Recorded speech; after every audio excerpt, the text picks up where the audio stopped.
Hi, welcome. Brooksy's Bass Chat, live chat number 72, coming all the way from London town in the UK. 8 o'clock Tuesday evening, we're back. We've been doing the live chats for a couple of weeks. Hopefully you can hear me. Hopefully you can see me. I'm just going to check that all the chat windows are working and that everything is doing what it should. So just bear with me a second as the technology does its thing. I think it's all looking okay. We had a few tweaks from last week's show. Of course, we had a few issues with the sound going bizarre and a few other things going wrong, but I think we've ironed those out now. So just bear with me a second. It's looking okay. I think we're good. Anyone out there is watching? Steffi, hi, good to see you all the way from Germany. Nice to see you. Thank you very much for joining in. Anyone, well, obviously Steffi's on. If anyone else is out there, let me know that you can hear me and see me. I'm hoping the technology is all working. So where we've come back with these new live chats, we're now on the StreamYard platform. So there's new cameras and microphones and new software, obviously, using StreamYard now. So I hope everyone is getting this okay. Stacey Ang, good to see you. Welcome. Let me know that you can see and hear this okay. So as you can see on the screen, hopefully, you've got my live chat window and you've got a lovely bass-oriented wallpaper there behind me. Hopefully it's all looking good. I hope you can see all of that. Steffi says, nice to see me too. So I'm assuming you can hear me okay. Good news. Good news. So you're very welcome. Good to see you. Welcome back if you've been here on a live chat before. If you haven't, come on in. This is the best live chat on YouTube. You want to talk about basses, bass amps, bass effects, accessories, strings, how to set basses up. If you've got an audition on bass coming up. You want to talk about great bass players, albums with great bass players on. You want to talk about bands with great bass players. Anything to do with bass, this is the place. Tuesday night, 8 o'clock, live on Brooksy's Bass Corner, all the way from London. So it's good to see you. Hope you've had a good week. I hope your bass playing's going well. I had a very busy week last week, so we did a live chat on Tuesday. I was hoping I was going to get some videos out before we got to the weekend, but it didn't happen.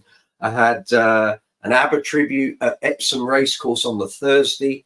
I had Uncle Funk, my disco show band, 10-piece show band. We had a festival on Friday that we had to get to quite early. And then I had a Queen show up in Sheffield, up in the north, on Saturday. And again, had to leave like before midday. So all the videos kind of got shunted into this week. So after tonight's live chat, there will be new content going up tomorrow, Friday, hopefully Saturday as well. I've got the videos ready to go. So mixture of long form, short form content. Keep an eye on the channel and you'll see it all as it gets published and uploaded. Steffi, yeah, Mike's seen you very well. Excellent. Thank you for the emoji. So if you are a first timer here on the live chat, you've got the live chat window on the right hand side. At the bottom of there, you'll see there's a box that says comment or chat. If you've got any questions, you want to get involved in the chat, we're a very friendly bunch here. Just put your insertion point in that box, type your comment, press enter, and it will appear here in my chat window. Russell, good to see you. Can't go wrong with a red face. Red face. Have I got a red face? You mean a redhead? SWR, super redhead. Combo in the background. Quite right, sir. Red face. I thought my makeup wasn't that bad, but there we are. If you're saying I look like Ronald McDonald, then we've got a problem, clearly. Where was I? Yes, so chat, put your message in the comment box, press enter, it fires up here on my chat window, then I can get involved and reply to you. If you've got a problem or you're looking for some advice or some information, if I don't know the answer, one of the fine people here on the live chats will help you. We're a very friendly bunch, so please feel free to get involved in the live chat. Hit the emoji icon as much as you like. YouTube algorithm loves the emojis. Next to that, you'll see there's a box with a $sign in. That's super chat. So if you enjoy this video or enjoy any of the videos here on the channel, or you enjoy what the channel does, Feel free, you can make a financial contribution to the channel, keep it running by using that super chat facility.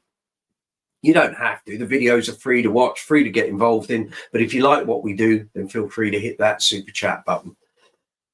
In the description box below the video, you will find the description of the video. You'll find timestamps if you're watching this after the live chat. While we're doing the live chat, obviously I can't do the timestamps because I don't know what we're going to talk about yet. But if you're watching this after the event, if you go into the description box, there will be timestamps. You can jump around in the chat using the timeline. And also you will find affiliate links. So there's 3 new affiliate links in the description box this week. So you will find affiliate links for StreamYard. Obviously, it's the platform we're now on. If you want to use StreamYard yourself, it doesn't have to be for a live chat. A lot of businesses use it.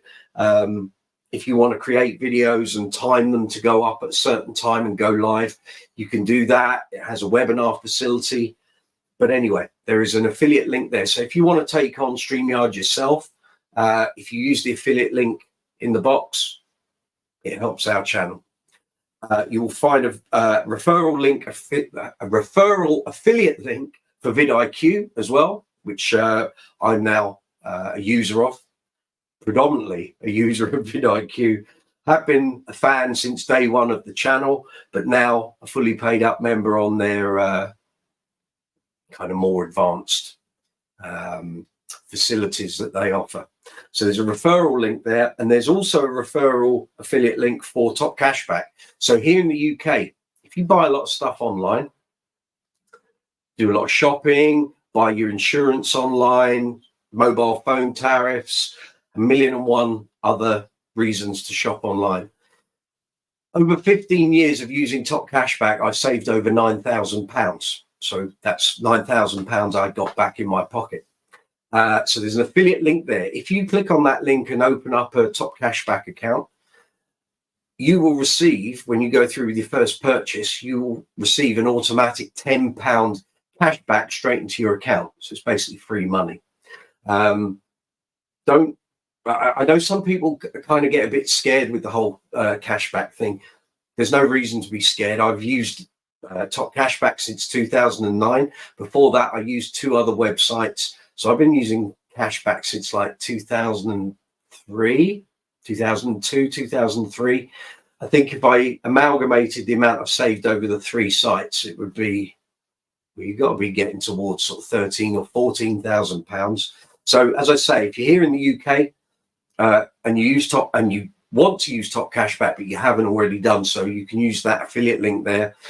I get a little pushback, which helps the channel, but also you get £10 of free cashback straight in your account the first time you use it. I think there are cashback or Top Cashback versions around the world, but I don't think my affiliate link will work on those. I don't know though.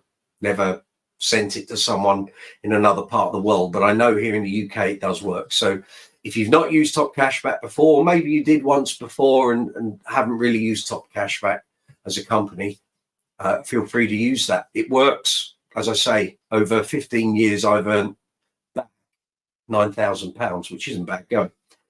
You will also find affiliate links there for Amazon, Thomann, Gear for Music and Andertons. If you've got any bass related purchases, so if you're looking to buy a new pedal, strings, accessories, gig bags, amplifiers, a new bass maybe. If you've got any related purchases like that, go down into the description box, use the affiliate links. If you go through with a purchase, the channel gets a little kickback again from the retailers. You'll also find links in the description box for Brooksy's Bass Corner merchandise, of which there is much. There's about 15 designs across over 150 products. So if you want to help the channel, again, t-shirts, hoodies, sweatshirts, jackets, hats, caps like this, beanie hats, there's bucket hats, there's water bottles. I mean, just 1,000,001 products. So again, if you want to help the channel, merchandise is very handy. So if you want to buy some of that, affiliate links are in there. Last thing in the description box, you'll find the social media links. You'll find some, this is a long list: Facebook, Instagram, Twitter, X, Be Real, TikTok, Reddit, Quora. There's one more. Discord. that was it. So that's the link. That's all the links for the social media. So you'll find us on those platforms. Let's see. I see people coming on here. Graham, good to see you. Long time no see. Welcome back. How's the Queen tribute band going? I need an update. Steffi, the pick is frozen. Is it only me? It's not only you. It's me as well. So let me just go in, sort the camera over, and then we'll go back to that, and that should be it all working. There is definitely an issue here with this camera freezing. It did this last week, and I thought we'd ironed that out. So there's obviously another technical gremlin that I need to address after tonight. So I'll deal with it. I'll get it sorted. Thank you for the heads up. Thank you for letting me know that. One of the new features that we have here on the live chats, now that we're on StreamYard, is you guys are no longer fixed in the chat window. You can also come onto the live chat via video. So how does this work?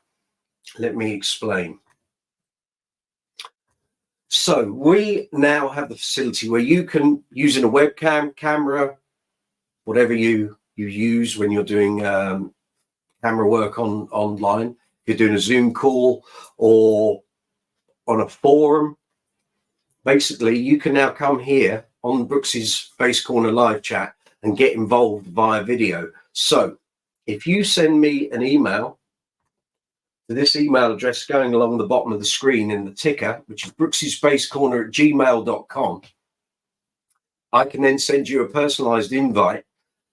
You click on that link. You may need to download the StreamYard guest software, but we found out last week not everyone had to. So there's obviously some people's profiles, I guess, on their machine, whether it's a laptop, desktop, Mac, whatever, may need to do it. Some people might not need to do it. And basically, once you've got that and you've got that link, click on it, you'll come into the waiting room. I can then add you to the chat. Simple as that. We did it last week. Both Steffi and Stacey got involved. They came onto the live chat and we had a ball. So if you want to come on, talk bass, if you've got a problematic piece of gear and you want to show, well, this was the thing with the live chat. You couldn't show me if there was a problem with your gear. We had to do it all via text, but now you can physically show me. So if something's gone wrong on your bass, or the bridge is sort of imploded, or your strings are snapping, or a machine head's gone awry, you can now come onto the screen, video, show us, and between me and the rest of the crowd here, we'll try and get it sorted for you. So yeah, so hit me with those emails if you want to come on, get involved. You don't have to stay for the whole live chat. If you just want to ask a question and then disappear again, that's fine. If you want to sit on the chat, you can. I think I can have up to 8 people at once. The only thing I will say is we can't kind of have the same people every single week sort of sitting on the chat for the whole chat, but certainly we can have people coming in and out as you wish to come and go on the chat. So that's cool. Let me see. Right. I know there was a young gentleman by the name of Kevin, who I've spoken to many times before here on the live chats, who did send an email last Wednesday, I think it was. Yes. Saying for next Tuesday, I'd like to come onto the live chat. So I'm going to send him an invite and we'll see if Kev still wants to get involved. So let's just get that invite up. So Kev, if you're there, I'm sending this your way. So let's have a look.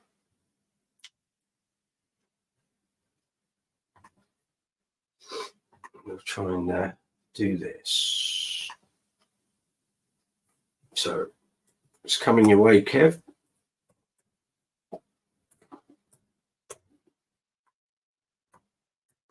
And it's as easy as this.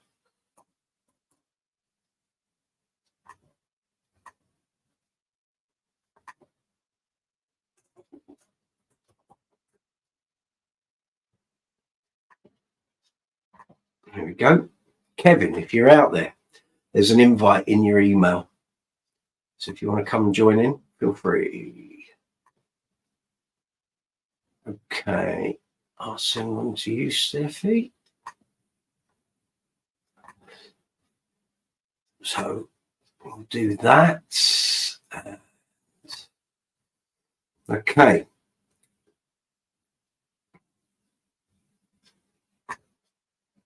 So as Kev comes into the chat, I'll see him there and I can bring him on screen. Steffi's asked for an invite, so Steffi's going to be on here as well. Let's see. Okay, because there.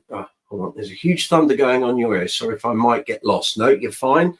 Yeah, Stacey. Right, Stacey. Yeah, dude, it's time for you to step up, jump on the live chat. Well said, Stacey. We need a peek of that Lewis Wingrove pedal board. Yes, we do. No sign of Lewis since the live chats have come back. I hope he's still with us. Hope so. But yes, so if you have any bass news or anything you wish to impart, or maybe you're looking to buy a new bass or a new pedal, maybe you've seen something on the channel you'd like to talk about, put your message in the live chat window, and as soon as it pops up, I will respond to it. New content going up on the channel. There will be, I'm trying to think, there's a bit of a backlog at the moment. So the Ibanez SR300, that will be a review video. I've got 3 Anaconda reviews to post up. We've got some pedal demos coming your way. There's a couple of vintage interviews from the vault. And also I've had a phone call today from a manufacturer who's going to be sending me some new basses for a review and demo. So I'm looking forward to those appearing shortly. Probably going to be a week or 2 before they get here, but we're going to have another phone call later on in the week, and there'll be some new stuff coming our way. Joe Goose Bass. Good to see you, Joe Goose. Hope you're well, mate. Thank you very much for those JD Bridge screws. They're going in next week. Yeah. So I've had a huge tidy up in my garage this week. So there's going to be a load of new workshop videos. I've got about 4 basses that need restringing. Couple of basses need some tweaks. Got 1 or 2 basses need the pickup foam replacing. There's a couple of other things that need to be done on some of my basses before they go out on gigs. So there's going to be some workshop videos coming your way very, very soon. There's going to be a lodestone on the workbench. I think the Harley Benton Marquess is finally going to get into the workshop after a year. It's been here a year. And that needs a complete setup, top to bottom, new strings, cleaning, fingerboard cleaning, setup, the works. Just looking at the basses, seeing what else needs doing. The Ibanez ATK needs a spruce up and strings. Got some gluing to do on a Lakeland. Betsy's fine. Kubicki's fine.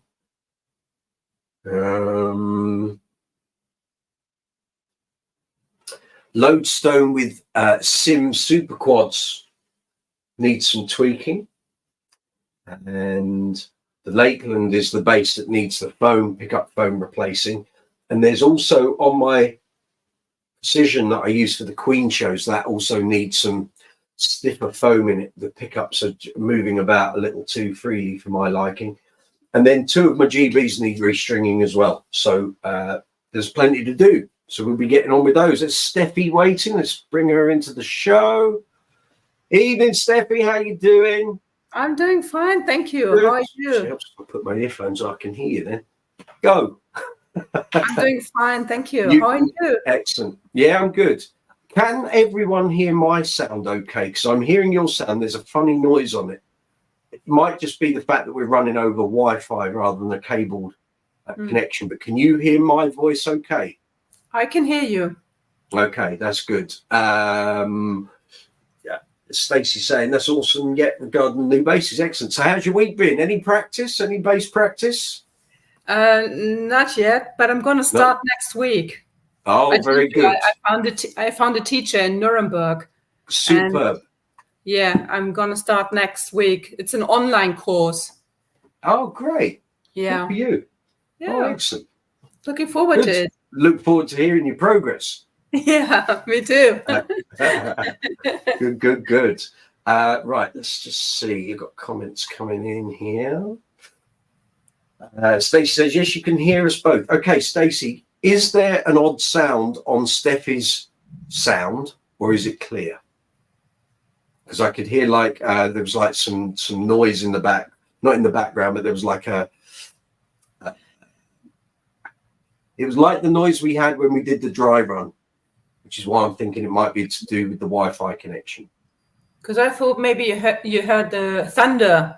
There's a huge. It's not that. It's whenever you're speaking, there's like it's not a distortion, but it's like an intermittent.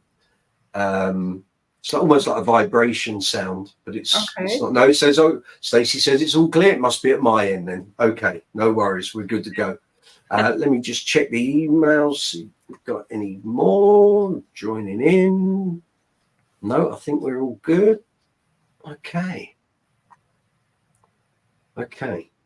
So what does this course involve then?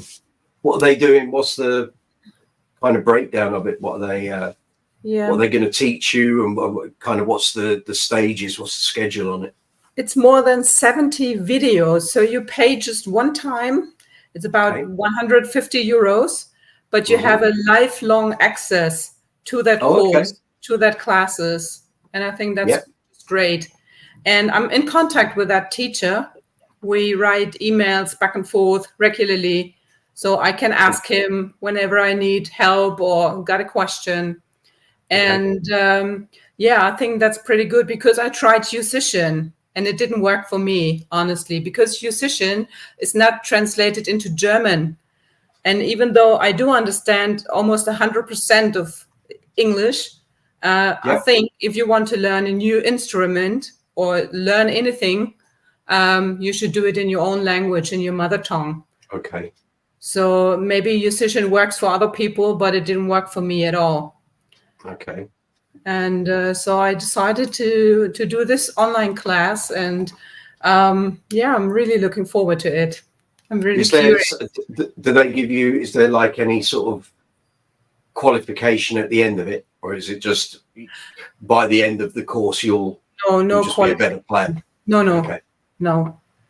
Okay. But it's different videos. Like I said, it's about 72 different videos, and you learn how to tune your bass, how to hold it, hold your hands, step by step. Good. And you learn songs, you learn play-alongs to the songs. Yeah. You learn notes, but also taps, because I can't read notes. No, so it's really helpful for me. And you can find him in YouTube as well. He does lots and lots of YouTube videos, and he's a bass teacher for about 20 years or even more. Oh, excellent. Okay. So, I think that will inspire you to just kind of get stuck into it now. Yeah. Because what you were saying last week, it was like it's just a case of finding the time. You want to do it, but it's just the time. But that's great. Well, that will give you the kind of the gusto to sort of really start taking it up. So good, excellent. Exactly. Because it's not live, so you can. Thank you. It's not live, so you can check on the videos whenever you want, whenever you find time. You can take your time with it as well. Exactly. So fabulous. I'm going to tell you how it works. Yeah. We want regular updates. Yes, we do. Excellent stuff. No, I'm very pleased for you. That's great. Yeah, thank you. So I'm waiting for Stacey to come online. I think she may be working. I'm not sure. So Joe Goose is allegedly going to be coming on. So that'd be great. Joe's been here on many a live chat before. So we've had many discussions about basses away from the live chats, actually. Right, hold on. There's comments there. Joe Goose hitting the live chat. Hopefully. Looking forward to it. Just wait for his email. There's nothing there at the moment. Come on, Joe Goose.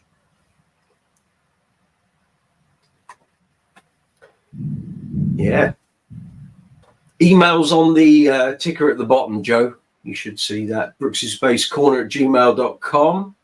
Stacey's waiting for a Starbucks. Are you playing this live? I understand. In your car? Oh my God. I understand. That's okay. gets us all, Stace, doesn't it? I know it's very hot and humid over there at the moment, so probably needed refreshments. So very good. But yes, anyone that wants to come in, join in on the live chat. Steffi's come online with her video camera. So if you want to do the same, send me an email, brooksysbasscorner@gmail.com. I'll then send you an invite. You click on the invite and through you come, and I'll see you on the screen. You can have up to 8 people at a time. So this is hopefully the development for Brooksy's Bass Corner going forward, is that we'll be able to have far more involved chats, which don't kind of have such a time lag when we're doing the text thing. So hopefully you guys will enjoy it. It will allow you to get a bit more involved, and actually we can cover a lot more ground, hopefully. So where are we? Sorry, I just have to keep monitoring that email. In fact, let's do that. Then can I? You see, then it just completely, that window's too small for my liking. Yeah. So let's just, there we go. I see you, Joe. There you go. Invite coming your way, sir.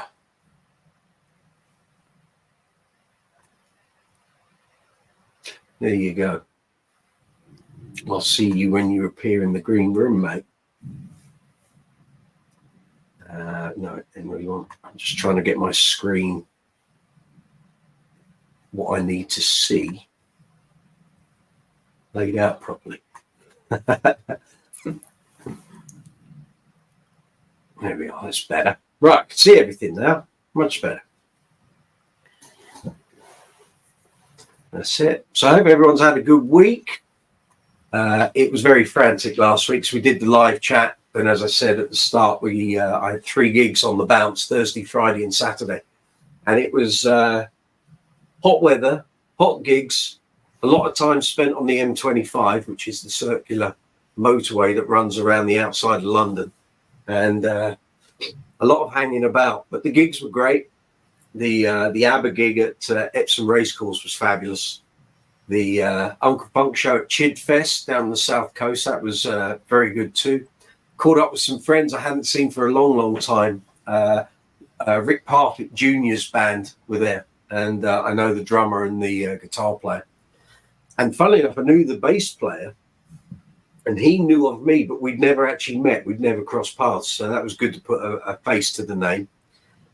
Then Rick and I actually met when he was first holding rehearsals for that band back in 2005. I was in the rehearsal room right next door to the one he was in. And I remember coming out from that rehearsal and going, I know you. I didn't know who he was, but I knew he was Rick Parfitt Jr.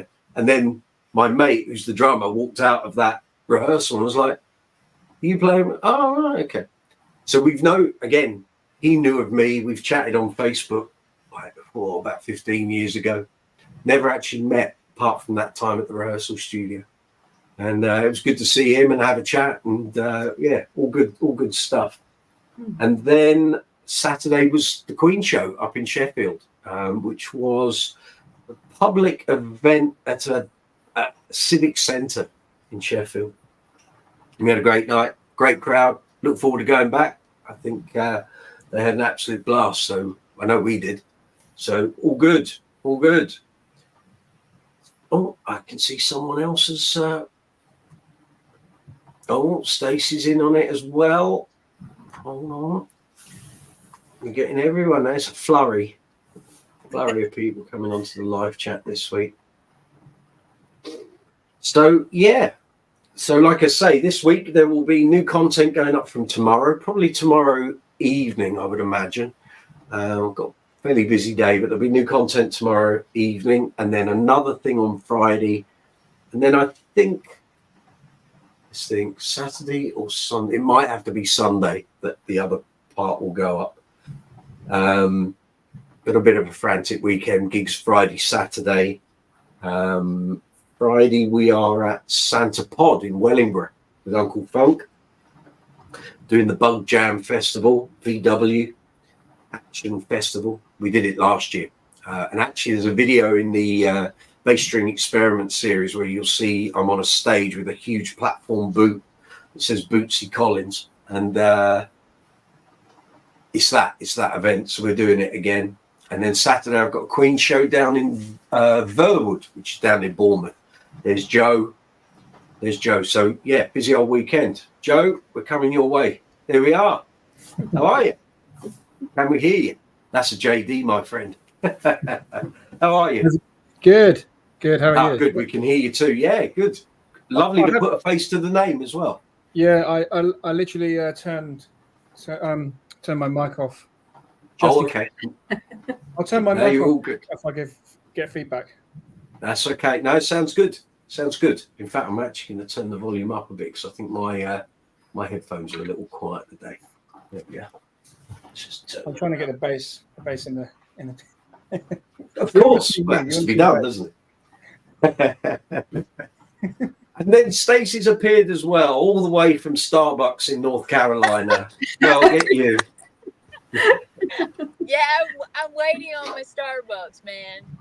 Excellent. Yeah. Are you still waiting? Oh yes.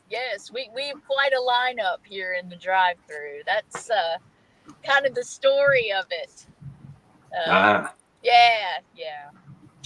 But it's okay. It's all right. It's hot. It's a hot day today, so everybody wants a cool drink and get 50% off today. So. Oh well. Yeah. We'll just get on a plane and go to North Carolina then, shall we? There you go. Come on.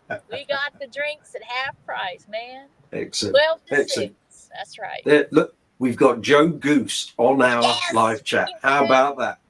That's awesome. We get all the best people. How are you, Joe? I'm good. Thanks. Welcome back. Yeah, good. Welcome back to the new versions of the live chat. So I guess you didn't know that we'd done these like last week and the week before. So welcome to the new version. It's awesome.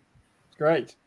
I thought I said to you, didn't I, over when we last spoke, I needed to up the game a little, change things up. So here we are. This is the new version. Yeah, that's what I thought. Well, the first one 2 weeks ago wasn't quite so polished. We had all sorts of things going wrong. You think in theory, oh, it's just this and that, and you press that start button and this and that bit of technology is fine, and it all kind of came crashing down a bit, but we got there eventually. But it's a learning process. It's great. You're doing a great job. Cheers, mate. Cheers, mate. Tell us something about this bass. So this is Joe's custom JD. Woo! So this is a about that JD Series 3 Mark King Supernatural. When did you buy that?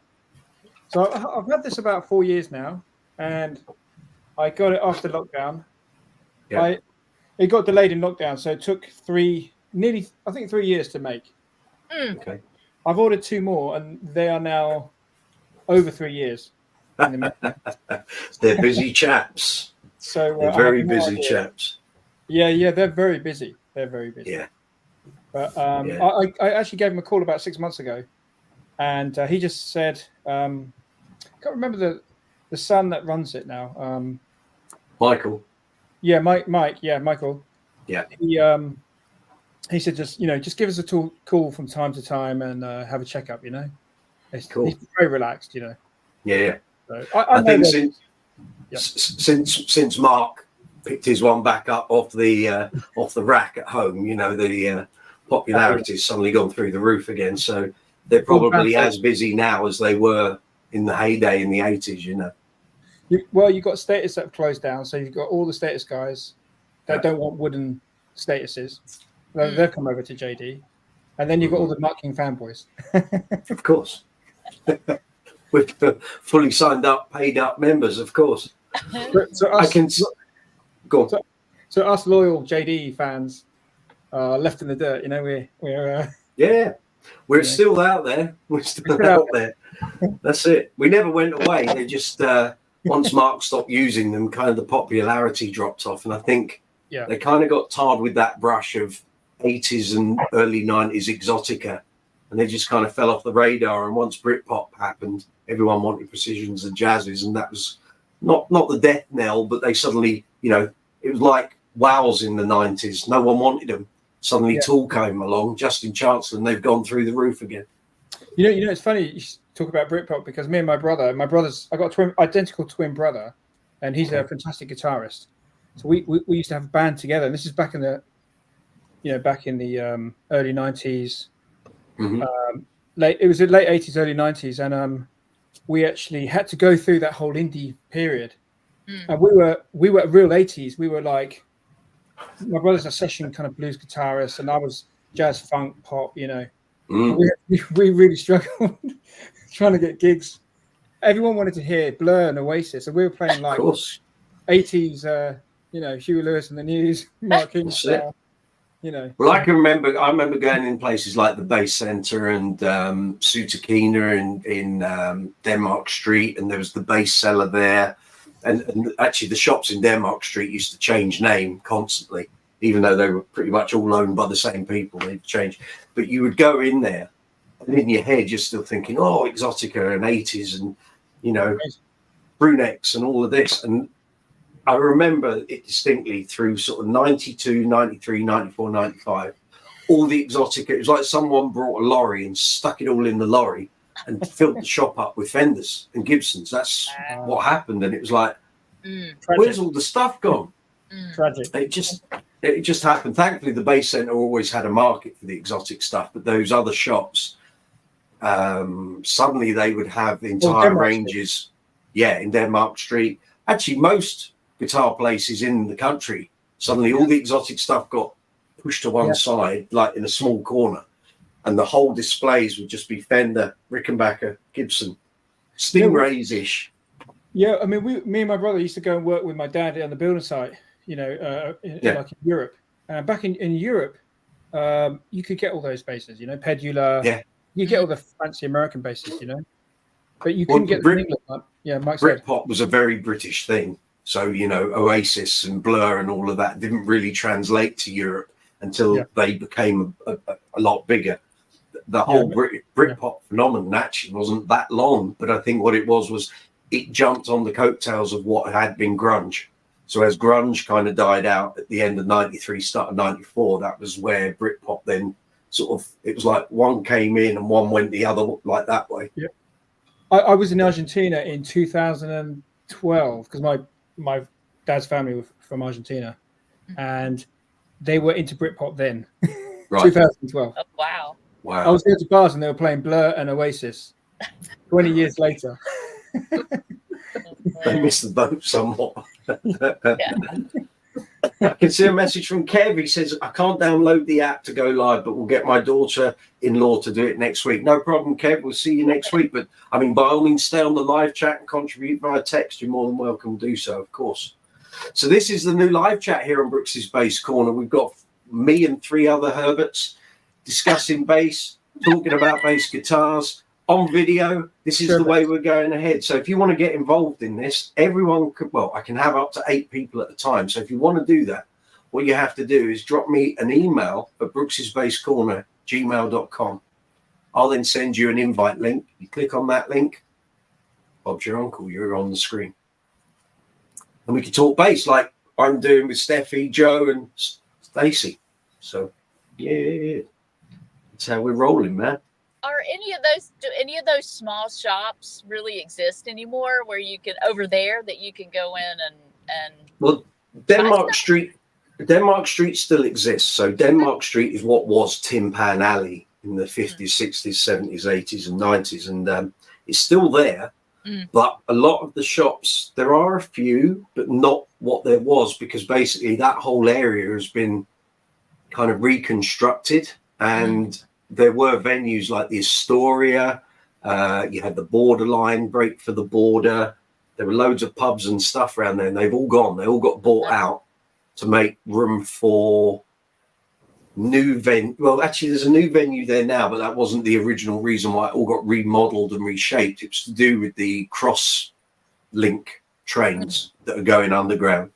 And it's a bit of a shame because what it used to be isn't there. But some of those shops are still there, but not many of them. And to be honest, the ones that have stayed are the ones that are owned by the money men in Denmark Street. So generally, you're not going to get much of a bargain or a good deal down there. You'll pay top dollar for anything. So, but yeah.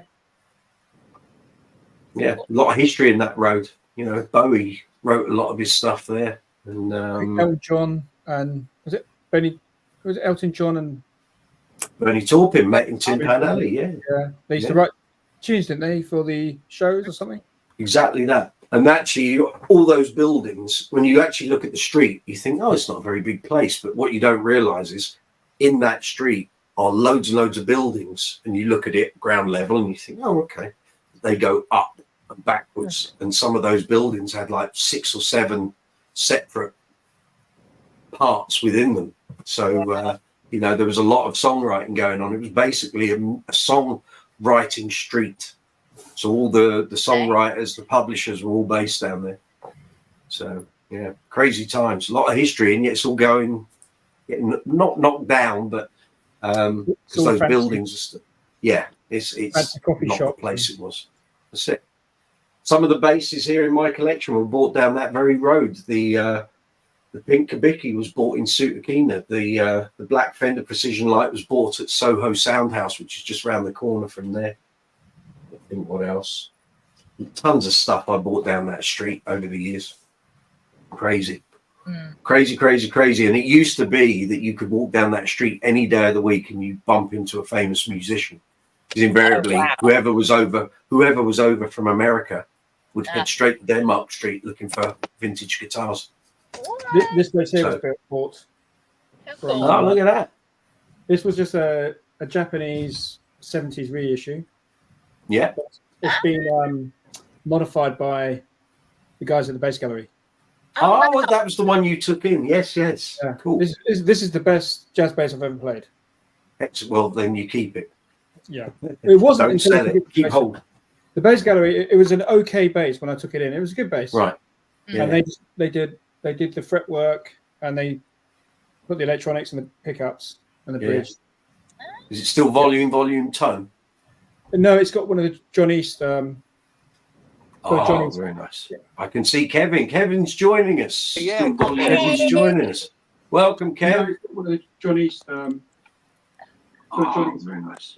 I can see Kevin. Kevin's joining us. Yeah, there we are. Welcome, Kevin. Thanks, mate. So that's a cracking jazz bass, Joe. Yeah, I've done it. If I could, cheers, mate. If I could butt in here a sec, mate, as you can see. Yes, that's a cracking jazz bass, Joe. There's a lot of noise going over the top. If I could butt in here a sec, mate, as you can see. Yes, that's a cracking jazz bass, Joe. I'm going to try. Getting a bit of double tracking here. Yeah, we are. Let me just see if that helps. Mike's got a bit of funny. Yeah, we are. Let me just see if that helps. Mike's got a bit of funny. Yeah, we are. Hear me now?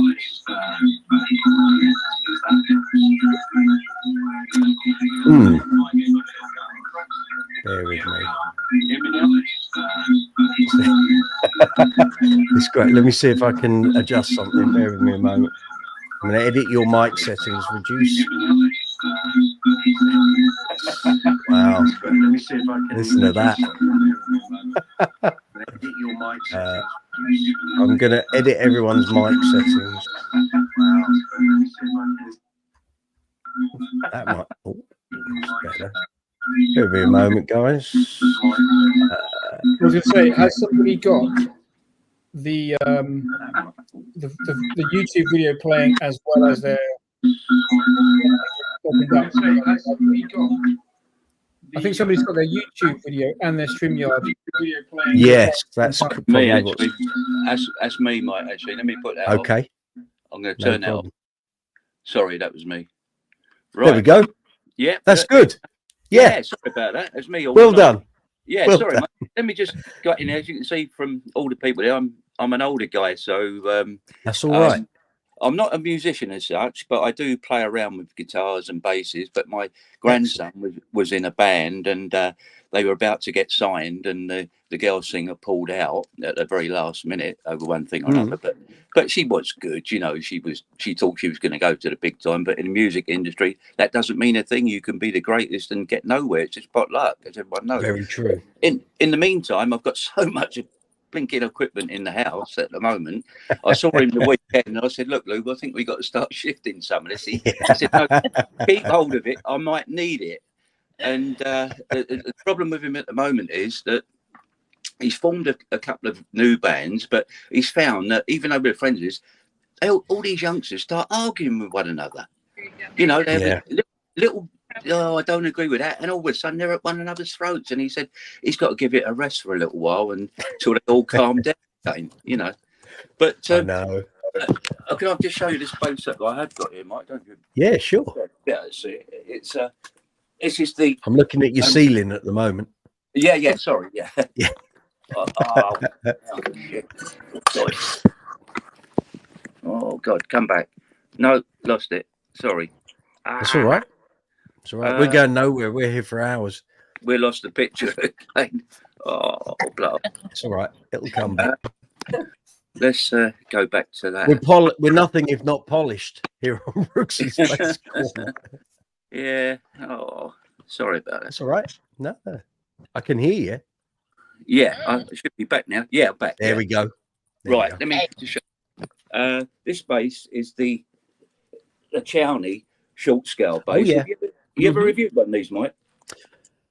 No, but I did bump into them when we were at the London Bass Show. Several times they exhibited, and I went and tried one there on the stands. I think every time one came to the magazine for review, someone else got it.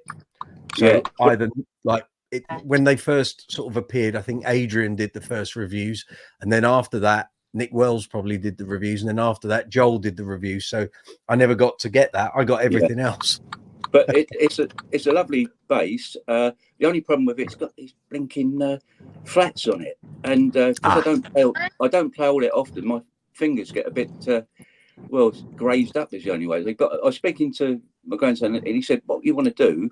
I don't know if you've heard of this, but put a bit of super glue on the tips of your fingers, and it forms a crust."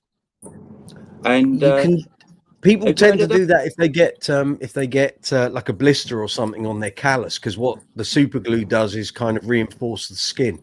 But if you want like an easy playing experience and the flats are too much, try some half wounds. Yeah, because you get the smoothness kind of flats without the harshness of the round windings. Yeah. Or the other option would be go for something like some nickels, maybe some 40-100 nickels. You'll find those work really well on a shorter scale. Yeah. Well, I only live down the road from the flats. Will always be like playing rope. That's just the nature of flats. So I only live down the road from the bass centre, literally 10 minutes drive away. And Barry said, "Give a call in, just call in." He's such a obliging bloke, you know. He's unbelievably nice, you know. He's a real nice guy. And we've also got a jive bass in gold, and Barry put Babbitt's bridge on it, which is great. Nice. But once my grandson saw that, he nicked that immediately. He said, "Well, I'm having that." And prior to that, we had a Sire P7, which was a lovely sounding machine, but it went through batteries, but like I don't know what. Every other day, go through a battery. Yeah, some of those circuits on the size, I've heard that before. If it's not the hardware that's causing the problem, it's the circuit. So basically, it's at the design stage. It's just drawing too much current from the battery, and it will just eat them up. There's probably a mod. So I'm sure if you took it to, you might be able to take it to the Bass Centre, and Chris Ward, the tech there, might be able to sort that. Well, what we've done with that, we actually we sold it to one of his friends, to be perfectly honest. So we've only got 2 at the moment, but his friend's actually delighted with it. You know, it's we sold it. I think I bought it for 400 quid, and we sold it for 200 quid just to let him have it, you know, sort of thing. But he was delighted with it. You can't win them all when you buy basses or guitars. Don't I know it? You know, well, yeah. But other times you think, hello, I've done well there. We've done quite well on certain things we've got. They've shot up in value, but we still got them. We're not going to flog them for a while anyway. Well, the jive bass is great. That's I've got the fretless one here. So once that fretless series starts getting filmed, you'll start seeing that. Yeah. And say Lewis's friends, once they saw the jive bass, they said, "God, we've never felt a bass like this. It just automatically fits into your hands." They said, you know, which once over a lot of them, but they said with that one, they're really impressed with it, like, you know. But the all the stuff coming out of the Bass Centre is much better than it has. Well, like it was years and years ago. Their brand used to be slightly, I don't know. I think what they've done is they've managed to get in with a factory that is just like seriously on top of their game. That's a very nice bass, Joe Goose.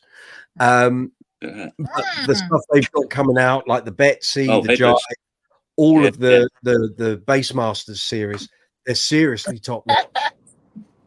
There, look at that. Now that's not bad, is it? A nice bit of brass. That's a beauty. I'm just gonna tune it. Is that your empathy? Where's the tuner's yeah, gone? Tuner's got fell off, mate. Oh, there fell off. You've got woodworm. You've had termites eating the head stuff. That's a very nice bass. You look after that. Do you want to hear this one? Of course. Just briefly. It's a bass channel. It's what we're here for, surely. I'll just plug it in. I'll put me on.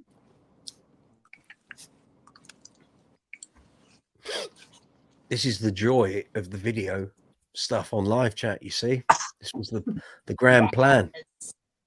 We can do demos and stuff now. Nice. Excellent. What strings have you got on this, Joe? I've actually got status. You know the hot yeah. Gauge. I've 100 to 40 on this. Lovely. My favorite gauge. Well, this is a beautiful sounding bass. Hopefully it's but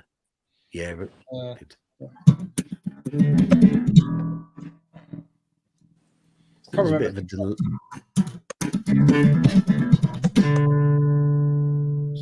That's it, yeah. Is everyone able to hear that? Okay.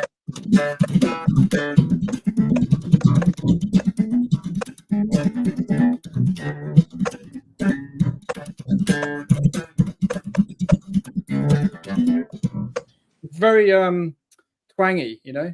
It's got that twangy sound. You've got one of the earlier empathies. Do you know what year that was? I can't remember now. I can't remember. So basically, the empathies first appeared at the end of 1990, and they ran up until about 2001, maybe 2002, and then the S2 Classic took back over. So the empathy replaced the Series 2, had the 11 laminate with a mid boost, which the Series 2 never had.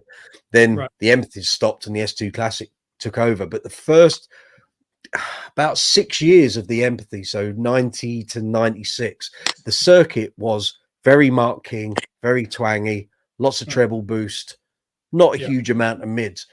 Then when Britpop happened and suddenly Status realized their sales were dropping off, they Rob redid the whole circuit.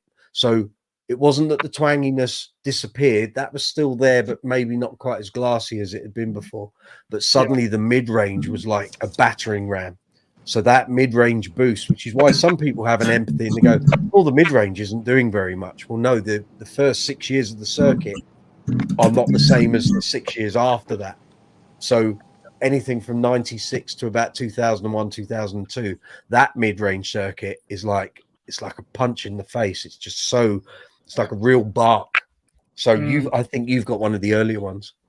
Yeah, you know what? I just played it without the the EQ on. Yeah. But I think when I saw your thing on Bass Chat about that bass, I think I remember you saying it was one of the earlier ones. Right.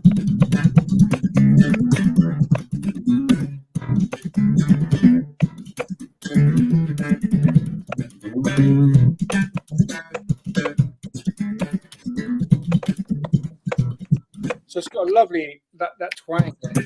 Yeah. You put it on the back pickup.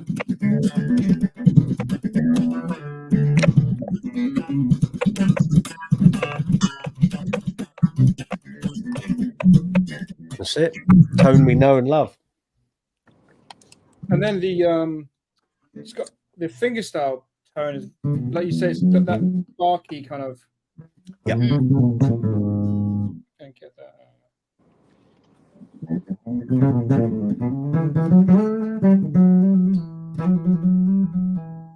Have you got the walnut tone block on that? Yeah, I think so. I think it's walnut or mahogany on walnut. Oh no, walnut. It looks like. I think it's got mahogany wings. Yeah, you got. Yeah, that's it. You've got it. Mahogany. Yeah. Well, I mean, you'll be able to work it out from the serial number. I can't remember quite what the. It's a bit like the ARIA thing, where the first number, if it's like whatever that number is, that's the year in the 90s it is, and then the next number is the month, something like that. But obviously, not all the empathies have the walnut tone block. It makes a big difference to the tone. Big difference.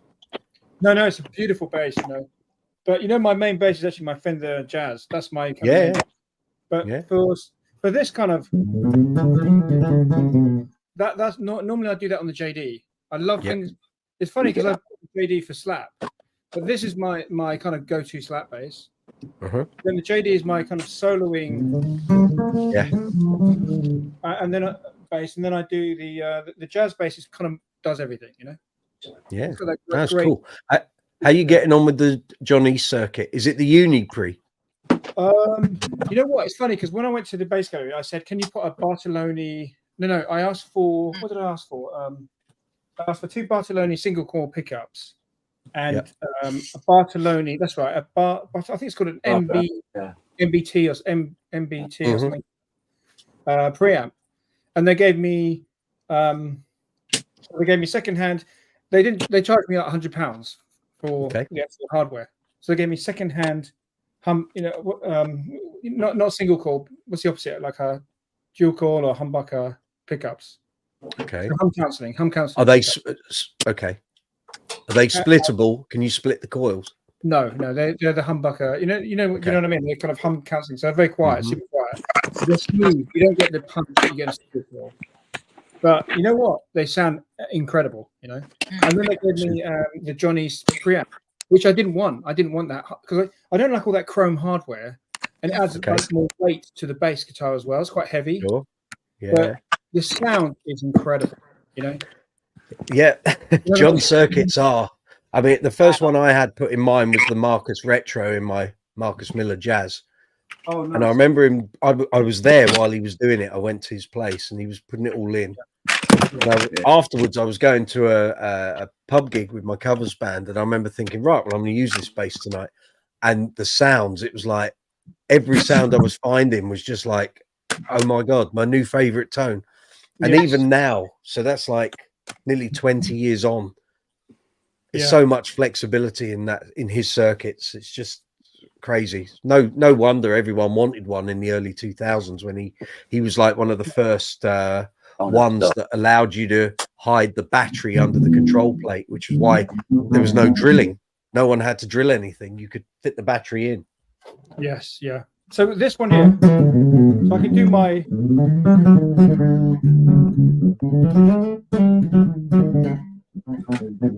and then I can go to the slap. It's got a variable mid here, so I can, and it's got that Marcus Miller kind of. Yeah, that's kind of what you want. That's the kind of signature jazz slap tone that everyone knows, you know.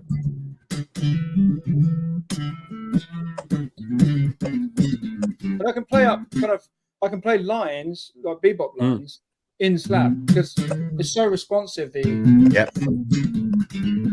There's no hiding place. It's one of those preamps that you kind of have to think about your playing a little because it will show up any fluffs, but at the same time it's so flexible. I've never played my my Marcus or my Stingray, which is the other bass. Obviously I've got the Stingray replacement circuit in that Stingray, and the Lodestone, which has got the Sims, that's got the Uni Pre, that's the 2015 version. You never get lost. It's not one of those EQs that you suddenly go, Christ, where am I? You know, what do I need to add or take away? It's all very intuitive. Yeah.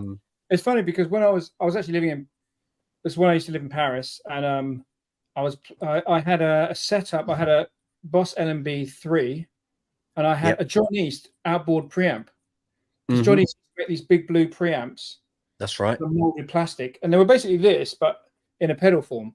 Yeah. And then I saw Richard Bonner. He had, and also I had an MXR chorus. And I saw a picture of Richard Bonner, who's I think he was based originally in Paris before he moved to New York. Yeah. But I think I just missed him because he wasn't in Paris when I was there. And I looked at the bass magazine. It had a picture of his pedal board, and I really liked his tone. And he had a Boss LMB3. He had the Johnny's preamp, and he had the MXR chorus. So I thought, well, there's not really, I've got his gear anyway. So if I can't sound like him, it's not going to happen. Yeah. But no, I thought it's great that he. So I read, he liked the Boss LMB3 for slap. That's what he mainly used that. He used the chorus, the MXR chorus on his fretless playing. Yep. And then he used, and he's using a Federa bass, That's right. Yeah. At that point, and he said he used the John East, so he ran the Federa without the preamp, Mm-hmm. He just used the John East for his preamp. That's it. Which I thought was really cool because out of all the preamps he could have used in the world, he was using John East. Local guy from our neck of the woods, Yeah. Well, when I was when I had my empathy go missing for like the umpteenth time on the way back from Israel, when I was doing monthly trips there with my old covers band. So the last time that happened was October 2014. So what used to happen is you'd have to turn up at the airport like 5 hours before your flight. And because you're the musicians, even though you're playing in the biggest club in Israel and they all know you're here, and chances are most of the staff have seen you there, and we've been going through there twice a year for about 5 years, they still would take you off to a little room and they're going to check everything. And the mixer, they take all the knobs off. You might have a bomb in there, and pedal board and all. Yeah, we'll take all of that apart, and leads and batteries and pedals going all over the shop. They'd seen my bass, and for years I used to just leave the batteries in there. But if I took the empathy, there's 2 circuit batteries and 1 LED battery. Well, they see the batteries and they thought there was a bomb in the bass. I went, no, right. I said, every time I come through here, one of you is a musician. Everyone in Israel is a musician. I said, it's an active bass. It's got batteries in it. It's got LED. Turn the LEDs on like the machine guns would come out. I said, no, look, it's just lights. There's no bomb in there. It's just the back. Oh, well, you might be powering a bomb. So then you'd go off to another room, and then they'd start tearing it all to bits, and they'd send the bass off. I was going for a scan, and the bass comes back, and then 10 minutes later, another guy comes in the door, and the bass goes off again. And it's like, you've just scanned it. Well, we're going to scan it again. Right. And then I'm sitting there twiddling my thumbs going, you do this to me every time. Eventually, I got wise, and I took the batteries out. So anyway, in 2014, we did all this, and the bass didn't turn up at the other end. And for about a week, I was trying to trace it. I couldn't find where it had gone. No one knew at the airline where it was, which airport it was at. It could have been here in the UK, but who's got it? Now, the case is all labeled up with address and contact details. The bass has got it in the cavity. No one knew where this bass was. And then eventually one day, about 2 weeks later, some taxi driver turned up, plonked the guitar at my front door and walked off. So it could have disappeared anywhere in the world. And from that point on, I thought, right, that is it. I'm not taking my nice basses out there anymore. What I'm going to do, I'm going to find a cheap jazz. Find a cheap jazz, and I'm going to get a John East preamp in a pedal, because I knew back in 2014 he'd just done something. He did one for Dave Swift. So it had 3-band EQ, active, passive, a passive tone control, and any other boosts or whatever that you wanted. And I went to John, I said, can I have this in a pedal? And he went, well, oof. I said, you've done one for Dave Swift. It's just the circuit in a pedal housing. Well, I'm not sure. I said, well, look, when you get round to it, if you remember, I'd like one. I said, because this is the deal. I need a passive bass, but I need it with that EQ in, because the amplification we played through in that club was pretty dreadful. And if you didn't have an active EQ, you weren't going to cut through, and it was horrible.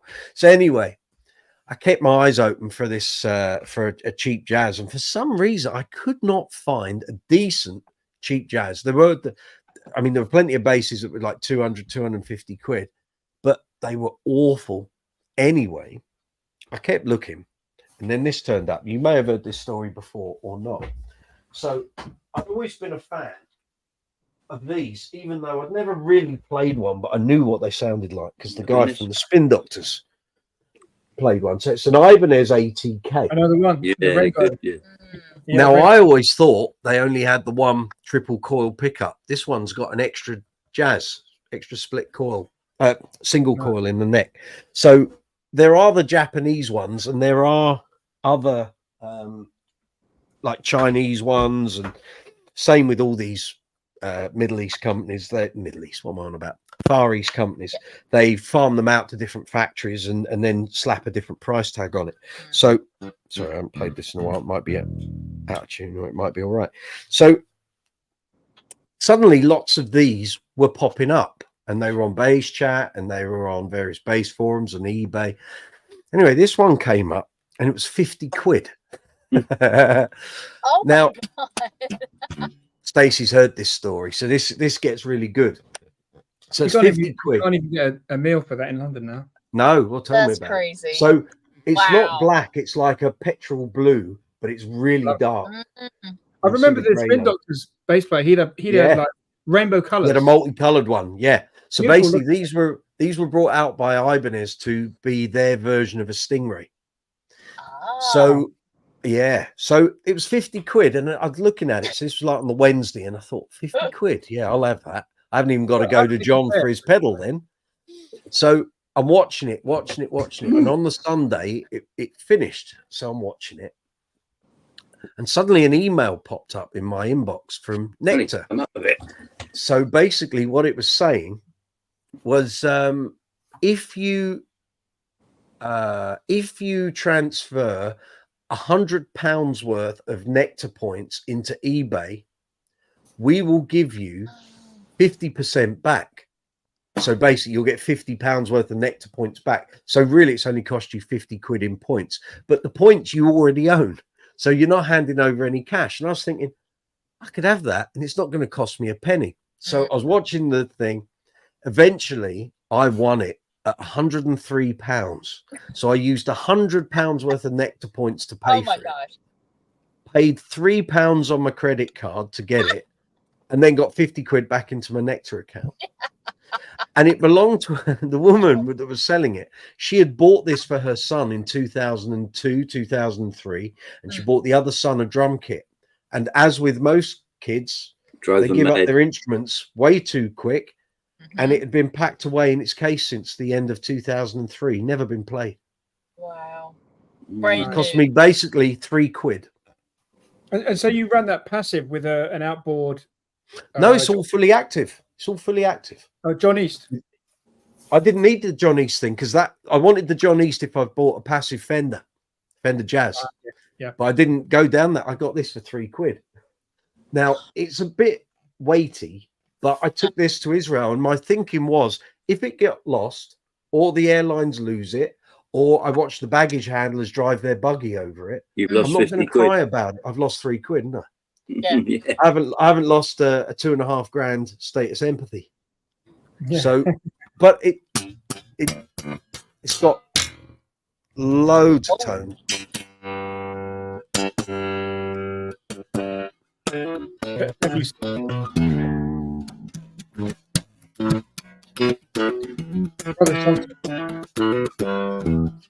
It does it all.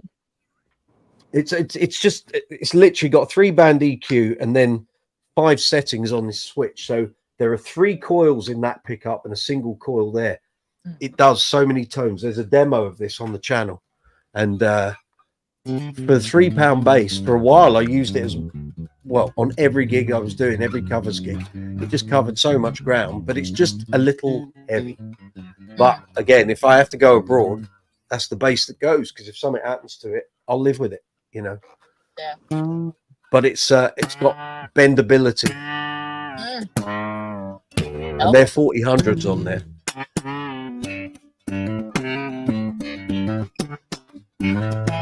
Yeah, it's got EQ for days. It's so powerful.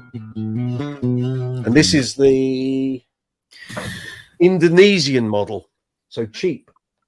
So keep your eyes open. Sometimes these go for like 100 quid, 120 quid. I'll buy it off you for £49. No, £3.50. I thought you were going to say, but it's a great bass. Hefty. It's hefty, but really well put together. 5-bolt neck. It's actually, when you play it, you think, oh, is this medium scale? It's not. It's just the way Ibanez designed this bass. The bridge is quite far back, but the neck is really inlaid into the body. So when you put it up against another bass, the headstock always looks really short. Like if you put it up against the Jazz, it's like, that's got to be medium scale, but it's not. It's full scale. It just plays great. But like I say, I can take it anywhere. You know, if I had a really rough pub gig, I could use this and I wouldn't worry about it. But the neck's lovely. I sent John East an email because I sold that John East years ago, you know, that free pedal. And I said to John East, I said, are you still making those Howes preamps, you know, in a pedal form? And he said, no, he doesn't have any of the parts anymore. So this was about 6 months ago. I sent that email. I think the big deal for him was getting the housings to put them in, because it's fabrication. And unless you've got like a lot of orders and you can justify doing it, for him, it doesn't, you know, there's no money. It's easier for him to get a company to make the circuit boards for the circuits, and that's it. And then you fit them and that's it, finished. I think trying to keep a whole load of pedals out in the market and keep them working is probably too much grief for John. So do you want to see my new pedal now that I... Of course I do. This is my new pedal. That's what we're here for. It's a bit big. That's all right. They all say that, Mrs. So oh, that's your say there as well. Your say flamboyant. Yeah, that's right. Oh, yeah. wow. So this is my new pedal. So what does that do? This is a lunchbox. It's called a lunchbox, and it's made by API. You make, you know, mixing consoles. Yeah. So what you can do, you can take one piece of the mixing desk, the console, like the preamp, the EQ, or the or the compressor, and you put it in this housing. And you see here, no, the other side has has power here, and so this is made by Neve. You know. Okay. Yeah. Made all the mixing desks in the 60s. The housing's made by Neve, and then you've got SSL preamp here. You've got an SSL EQ clone, and then you've got an actual API compressor. Cripes. Bloody hell. So where are you using this? So I used to have these doubled up, but I gave these ones to my brother. Okay. And I just kept this one single kind of channel strip, because that's all I need for a bass guitar, you know. So I just want to get another Neve 1073 preamp, and maybe a couple of maybe an API EQ and another preamp, just to get some different flavors for recording. Yeah, cool. That's what I use for recording. So where did you buy that? You get this from, you can get them anywhere, you know. Okay. Any place. Anderton's, you can get them. I got mine from a shop. I think it's up north somewhere. Anyway, you can up north. Yeah, you can you can just Google it and you can find them. But okay, you know, if you want to have the real desk sound, yeah, you can do it without buying a massive console. You know. Wow. Well, Neve is the standard, to be fair. You know. Yeah. That's what everything was judged on. But you know what the best sound is? Most of the time, that's a bit overkill. I actually just use. This is what my recording setup is. Just this. Okay. It's a Boss DI. Yeah. And a Focusrite, you know. That's it. Cheap, you know, it's 200 quid for this, basically. But that Boss sounds amazing. That DI sounds incredible. Well, I've just moved over to the Focusrite, the Scarlet. Oh, is it the 2? They're great. Yeah. 2i2? Yeah. I mean, I love my Audience Sono, but I found there was a problem where I'm doing these pedal videos now, the straight out the box, where I want to be able to talk while I'm playing and making adjustments. And that box, the Sono box, would not allow me to combine the two inputs when it was being recorded. It was oh, here we go. Excellent. Light show. I can see I can't moan about that because that's me normally. So but the Sono box won't do that. Whereas the Focusrite, it doesn't matter what recording software you're going into. That's very nice. Look at that. You know, I have to say, you know, artists. Look. Nice. It's artists, I'd say to John, but there we are. But the Focusrite will allow you, the Scarlet will allow you to record both inputs at the same time, and you can adjust the levels. But the Sono wouldn't let me do that. What's that?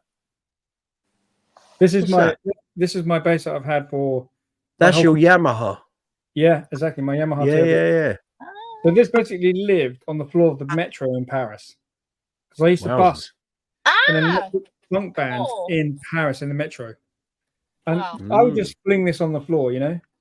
Yeah. And it had gaffer tape, you know, all here, holding it all together. I took it to the bass gallery and they fixed this. They fixed a preamp. They got rid of all. That was the one you were asking me about, wasn't it, last year? Yes. Yeah. Exactly. And so, and they put some new tuners. Yes. Can't go wrong with a Yamaha. I've got 4 of these. Excellent. Good man. So I've got a 5-string. Excellent. Here we go. 5-string there. That'll be nice. They're all made in Japan.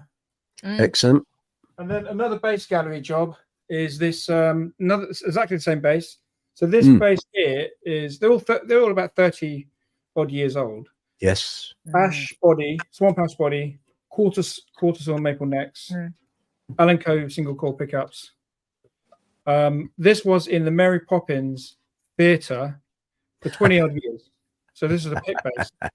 And when I got it, literally the headstock was just full of fag burns. It happens. Oh my god! It happens.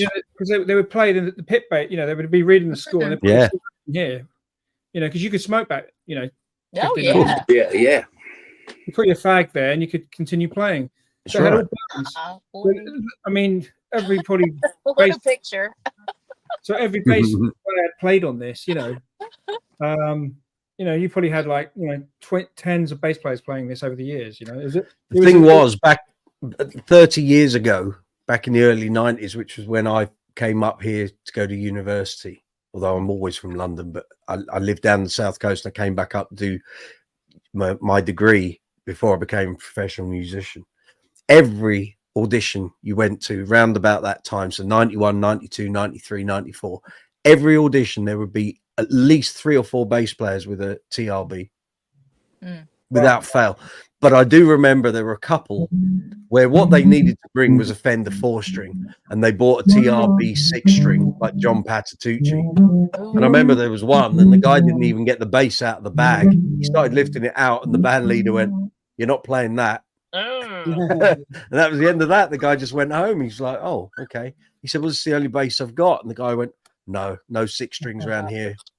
That was the end of that discussion. So the bass gallery really did a lovely job on it, and I said, "Can you make it fretless?" And they put maple line. I don't know if you can see them. Maple, veneers. Yeah, maple. And you know that's what I've got in my Kubicki fretless. It's the best fretless I've ever played.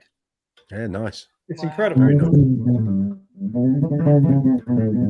Fast, isn't it, that one? It's like playing butter. Super fast, Mike. Yeah, very nice. Oh, wow. If I take if I take a bass to the bass gallery, it comes back as the best bass I've ever played. They're great. They're really good. They're really good. I mean, they're really good at some things. They're a bit hit and miss. Okay. I've never had the hit and miss. I've always had good stuff. That's all right.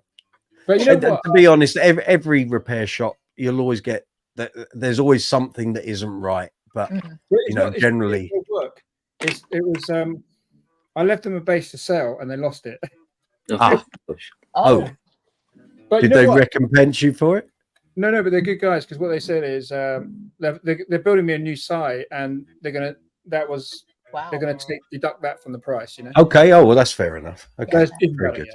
So I can't complain. Well done, John. Well done, Martin. Well, look forward to seeing that. When's that one ready? Yeah, exactly. I'm frightened to go in there because I've got to pay my self-assessment first. My tax. I've got to pay my taxes first. Yeah. So I'm avoiding them. So I think it'll be ready probably in about 6 months. Probably. Okay, cool. Look forward to seeing it. It'll probably come. Yeah, I mean, I ordered it about 9 months ago. It will probably come sooner than the JDs, which I ordered over 3 years ago. Yeah, I know. It's crazy. It's crazy. Well, you could be ordering a WOW. You might not see it in your lifetime. So, I am actually on the waiting list for a WOW. Oh, are you? Oh, dear. Yeah, but I haven't got the we money. Might be dead before that appears. Well, the thing is, I haven't got the money for one now, but I'm thinking by the time that they've got one available, I might have the money then, Yeah. I might have won the lottery or something.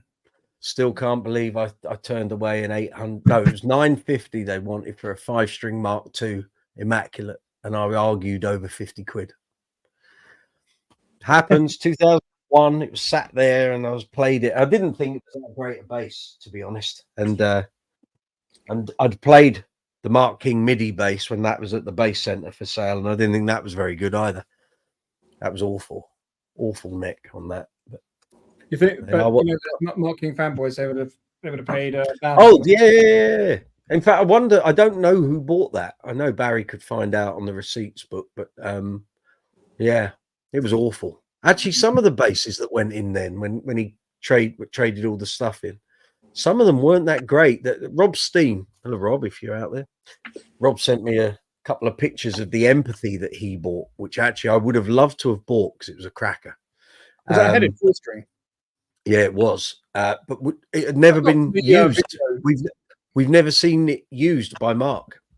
And, that's not from the Forever Now video. The one. No, it's not. It's it was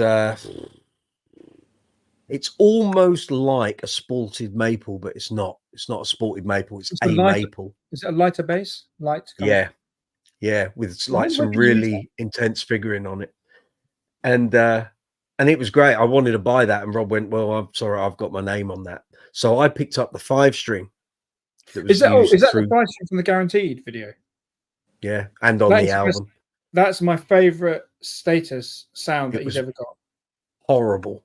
It was really horrible to play. It buzzed all up and down the neck.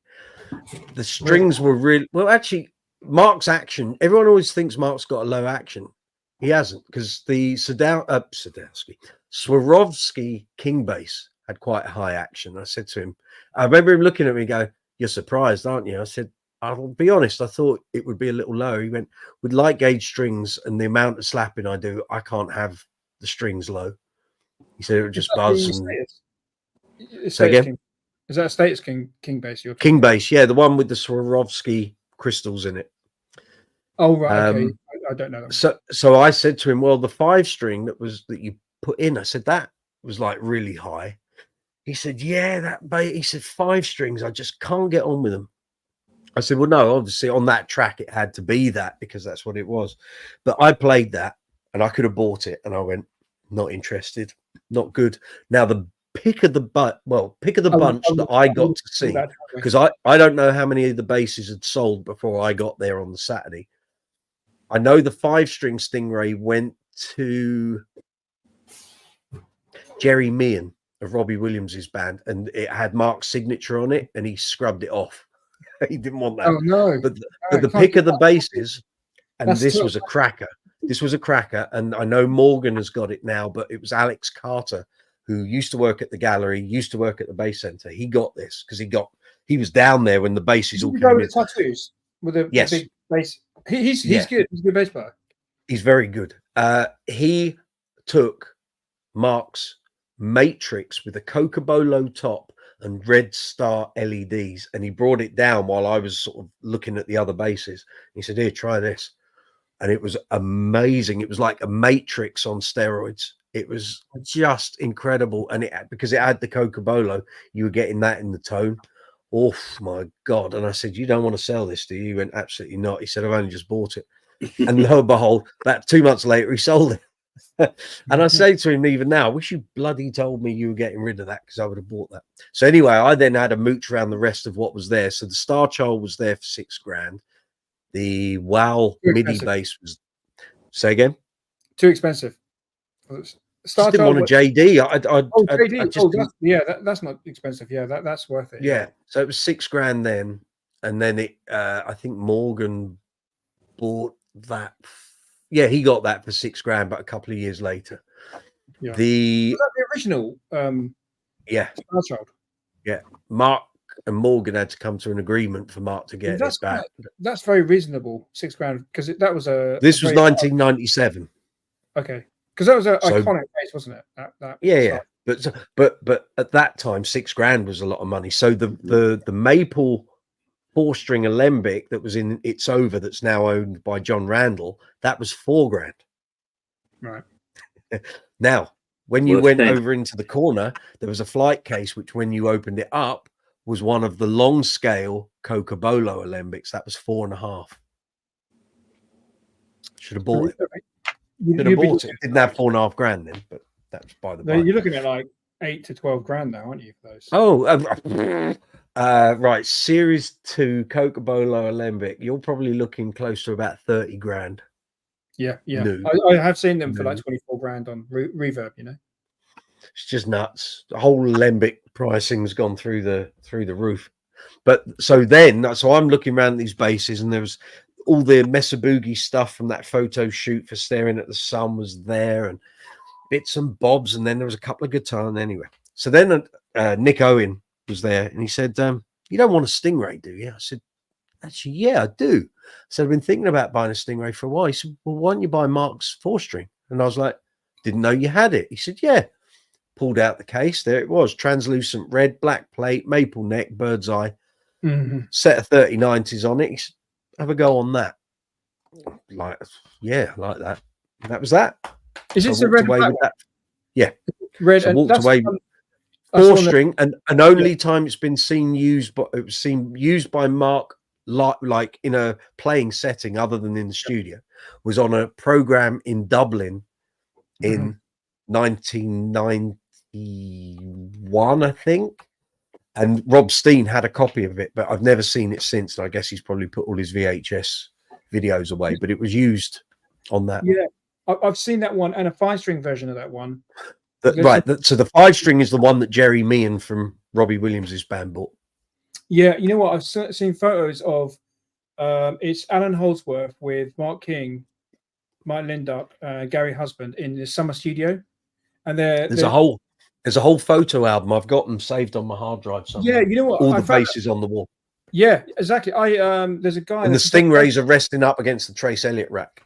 Yeah, exactly. There's a local photographer, and he's taken those photos or something. That's it. And I found his website, but you can't download them because they're copyright. You know. Well, I downloaded them about 20 years ago before he put the copyright message on. So yeah, there's a whole load of those, and actually the first time any of those pictures appeared was in the Level 42 Fan Club magazine around about 91 for Guaranteed. And you could see like this wall of guitars, and the Zon was there, a couple of the solid color, some of the solid color series 2s are there. I think all the fretless MIDI, fretless MIDI. Yeah, that would have been there because that was on that album.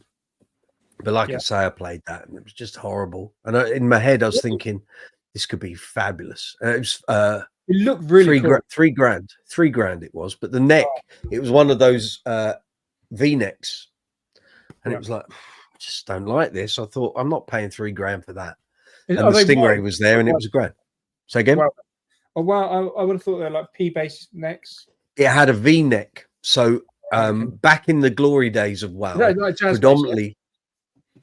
No, it was kind of a in terms of sort of nut width, it was a cross between a Precision and a Jazz, but the rear profile was like a V.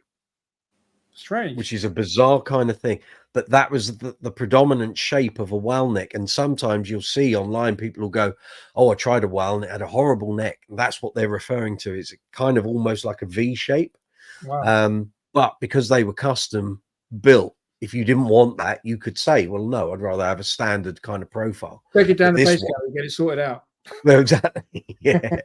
But this, it was just not good. And I remember looking at it and thinking, if this goes wrong, knowing that WAL were kind of on their way out and Pete wasn't a well man, so this was 97. And I'm thinking, if this all goes wrong and it's a MIDI bass, we're going to go and get it fixed because the contacts were in the frets. Yeah. Yeah. And I just thought this could be a whole load of arseache, which I'm really not up for. And a Stingray is far more kind of immediate, and I could use it in, no one ever lost an audition because they used the Stingray. I could turn up with the WAL at an audition and lose it because, oh no, we don't want a coffee table. you know, coffee table bass. So I That's just why I thought, got no, go with Blue Pearl. yeah, but that you see that now that kind of looks contemporary, but you got to remember we're now nearly like 30 years on from that point in the mid 90s. So now through necks with a maple and walnut sandwich doesn't look What do you think, particularly guys? exotic back Is then. this the best bass you've ever seen? Don't get me to pull the GBs out now. It's lovely. I love that color. I love that. What's the blue? What is it? It's a pearl blue. Pearl blue. Okay. And it's got like a kind of a sparkly thing. You can't really see it. Yeah. It's unfortunately on sort of webcams and stuff. You don't get sort of the nuances. Oh, obviously you'll tell that t-shirt's orange, of course. But yeah. No, it's lovely though. Custom dark wood going through because normally I remember you did. Yes, you did that purposely, didn't you? Yeah, I love that dark wood look going through the middle. So what colors are you having on the other two? So I've got exactly the same color type of colors. One's mint green, so it's like a green version of this, but that's got maple, you know, through neck, through stringers, whatever they're called. And then so that's the George Anderson signature, 24 frets JD. Yeah, it's got like, you know, a long point for the JD fans. And then the other JD is exactly the same as this, but it's pink. Nice. Exactly. Well, it's JD colors, aren't they? You know, famous for that. I have a pink base. I'm just going to go to the comments because right, so 2055, so nearly an hour ago, my mum says, "This is great, Mike. Thanks, Mum." Georgie Liardis, greetings from the Gold Coast in Australia. Good to see you, George. Stacey, back. The bass chat heated up my phone. Excellent. Looks better with the four of you in rectangles. I'll park here for now. Okay, cool. Then Stacey saying hello to everyone. Yeah, and we're back up to date. Yeah, cool. Beautiful. I just checked there's no one else looking to join the live chat. The chat has been so full on for an hour, I haven't really had to say too much, but welcome. Brooksy's Bass Corner. I can't remember the name of the channel. Brooksy's Bass Corner, live chat number 72 here, Tuesday night, 8 o'clock from London town in the UK. Good to see you. Welcome. If you want to talk bass, this is the place to do it. As you can see, we've changed slightly over the, since Christmas when we did the last batch of live chat. So now you guys can get involved. You can be on the screen. I can have up to 8 of you here on a bass chat. So if you've got any questions or anything you want to talk about regarding bass guitars, amps, effects, accessories, strings, gig bags, fixing basses, got an audition coming up, looking to buy some new gear, how to set a pedal board up, I can help you. If I don't know the answer, I'll open it up to the floor with all these fine people. You see 3 of them here on the screen and me. So come on in. This is the way we do things. So, yeah. Let me just update the banners, see where we are. You want to hear the JD? Of course. Go for it, my man. So this is a back pickup.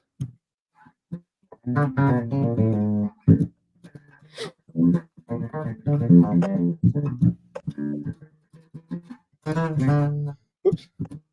What gauge you got on there? 40-hundreds? 100 to 40. Yeah. Brand?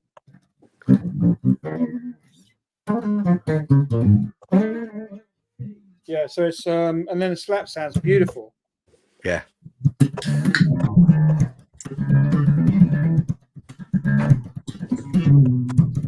And I can do the spit out tune.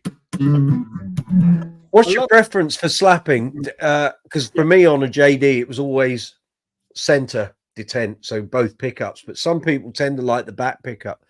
I just didn't. I always found it was a bit too thin. I'm the same as you. You know what? We have a lot in common because we have the same strings, 100 to 40. Yeah. And then we've got the same tone for slap. Yeah. Both pickups. Yeah. You know, always. I think for me that comes from like when I first started out. Very often you were playing in pubs, clubs. You weren't necessarily going through the PA. You always threw your own amp. Yeah. And the problem was if you went to the back pickup, it's fine for Mark. because he's got huge amplification, huge amounts of PA backup, and synth, they can boost the bass. And he's doubling with in a pub synth. Well, there's that as well. But in a pub or club gig, and you got no PA reinforcement, you try slapping on that back pickup alone, there's no bottom end, and all the band will turn around at you and go, "Where's all the bass end gone?" It's like that's why Mark King has to replace his pickup covers every year. That's right. He's trying to get that sound. He can never get that. Well, sound. there was that too. Yeah, exactly. But also on the classic, obviously the neck pickup was nearer the neck, so he got more bass frequency. Whereas, yeah, that's right. Yeah. For so I wondered how to get his finger under the string if I know when you watch any of it, he just worked out how to do it. Yeah, he must have been playing with just a tip of his finger. I think he did. And then you listen to stuff like Physical Presence, and you think, how did he play like that? And yeah, you know, the space is, but that's what led to the Series 2 having the funk groove. Was that all the other players were going, I can't slap properly, I can't pluck the strings, I can't get my finger under there. You've got to find a way to do it. But then when, like, if I play my Alembics, if I take the 20th anniversary off the wall, there's not a huge amount of space there between the pickup and the end of the neck. And sometimes you'll hit the edge. Longer, isn't it, on those? Oh, yeah. Yeah, because the bridge is inlaid further. Yeah, yeah. So it's still 34-inch scale, but because the bridge is inlaid, you're the like end that. of the neck. And yeah, that's exactly it. Yeah. Exactly that. That's why the JD is the best bass in every.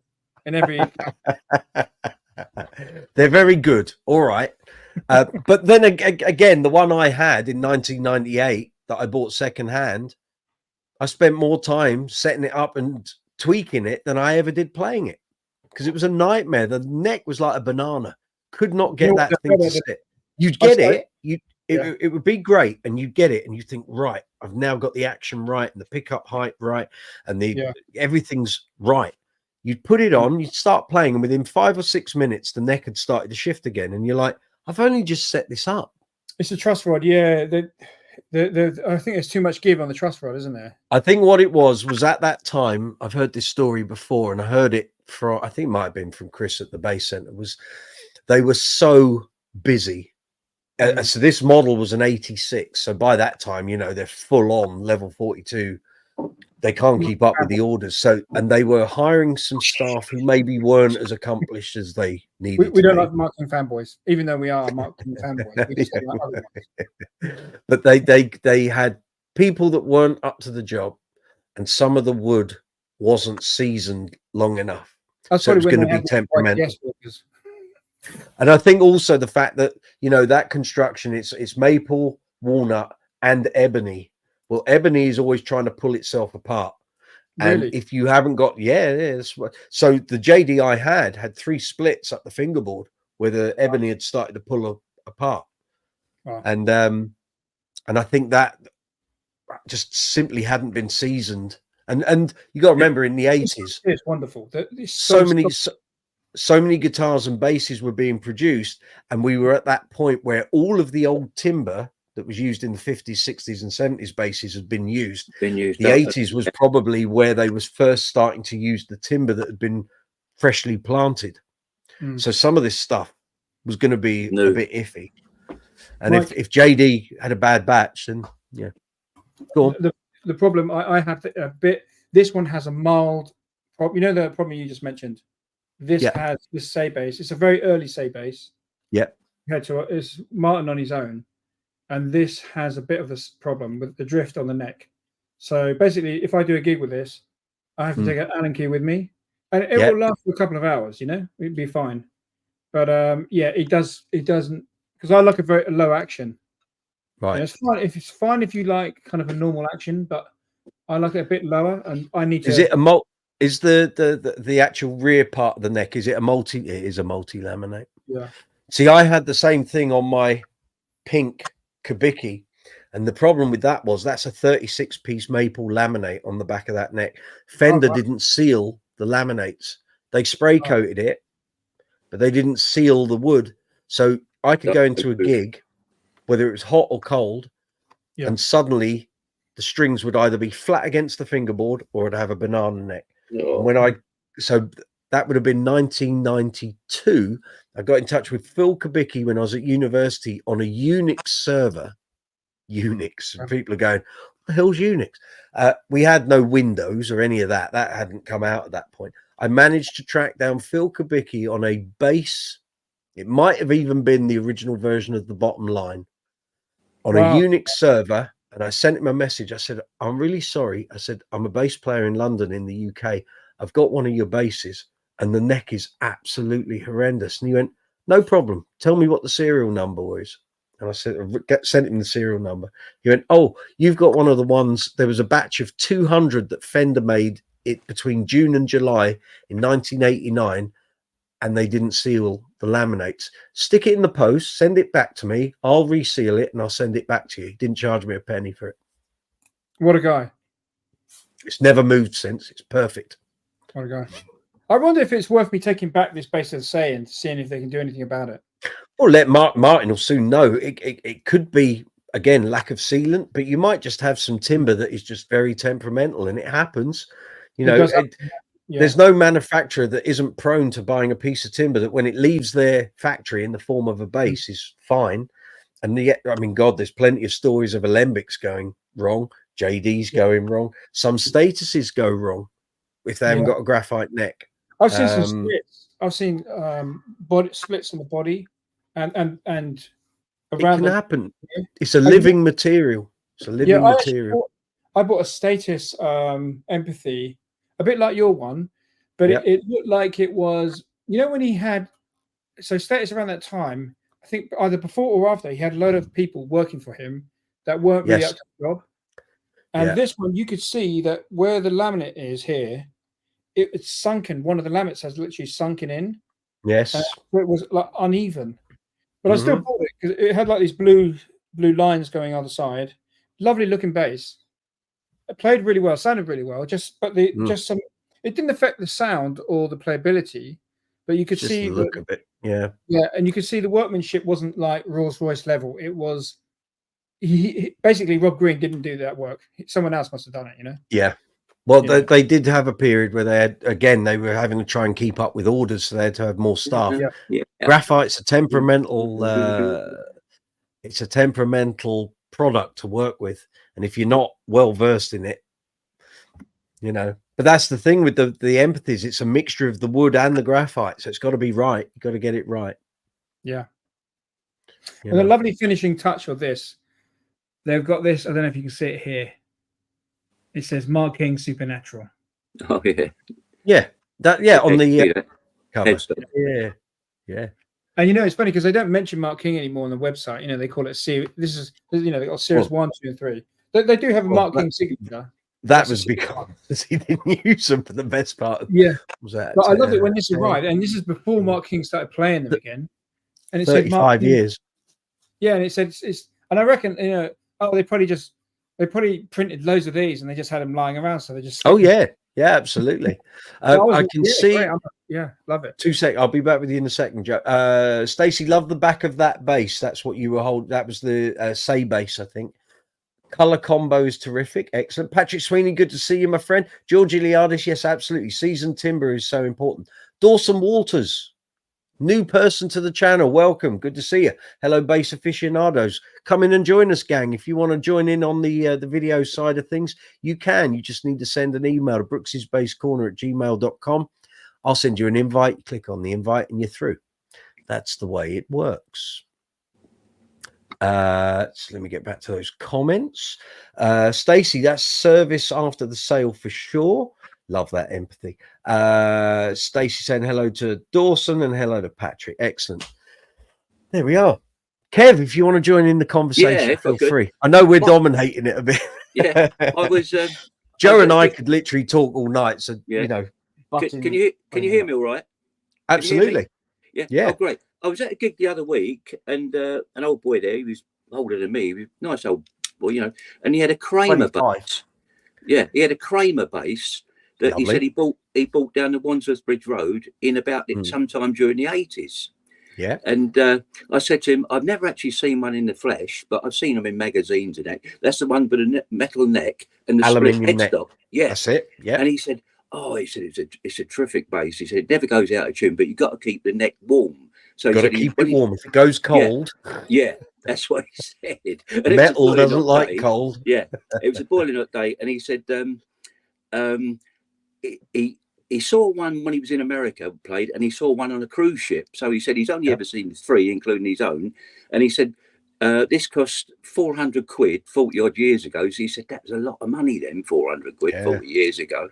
They were revolutionary when they came out. Yeah, and he said that he thinks the neck was made in America, but the body was made in Japan. He said, and they put them together. Possibly. But I thought he was going to, after the gig, I thought he was going to say, come up, you can have a little play around, but he never did, you know. Well, you can still buy one, Mo Foster's one, which is the bass that was used to record the theme tune for Minder. Oh, right. Be so good for you. Yeah. He's up for sale at the gallery.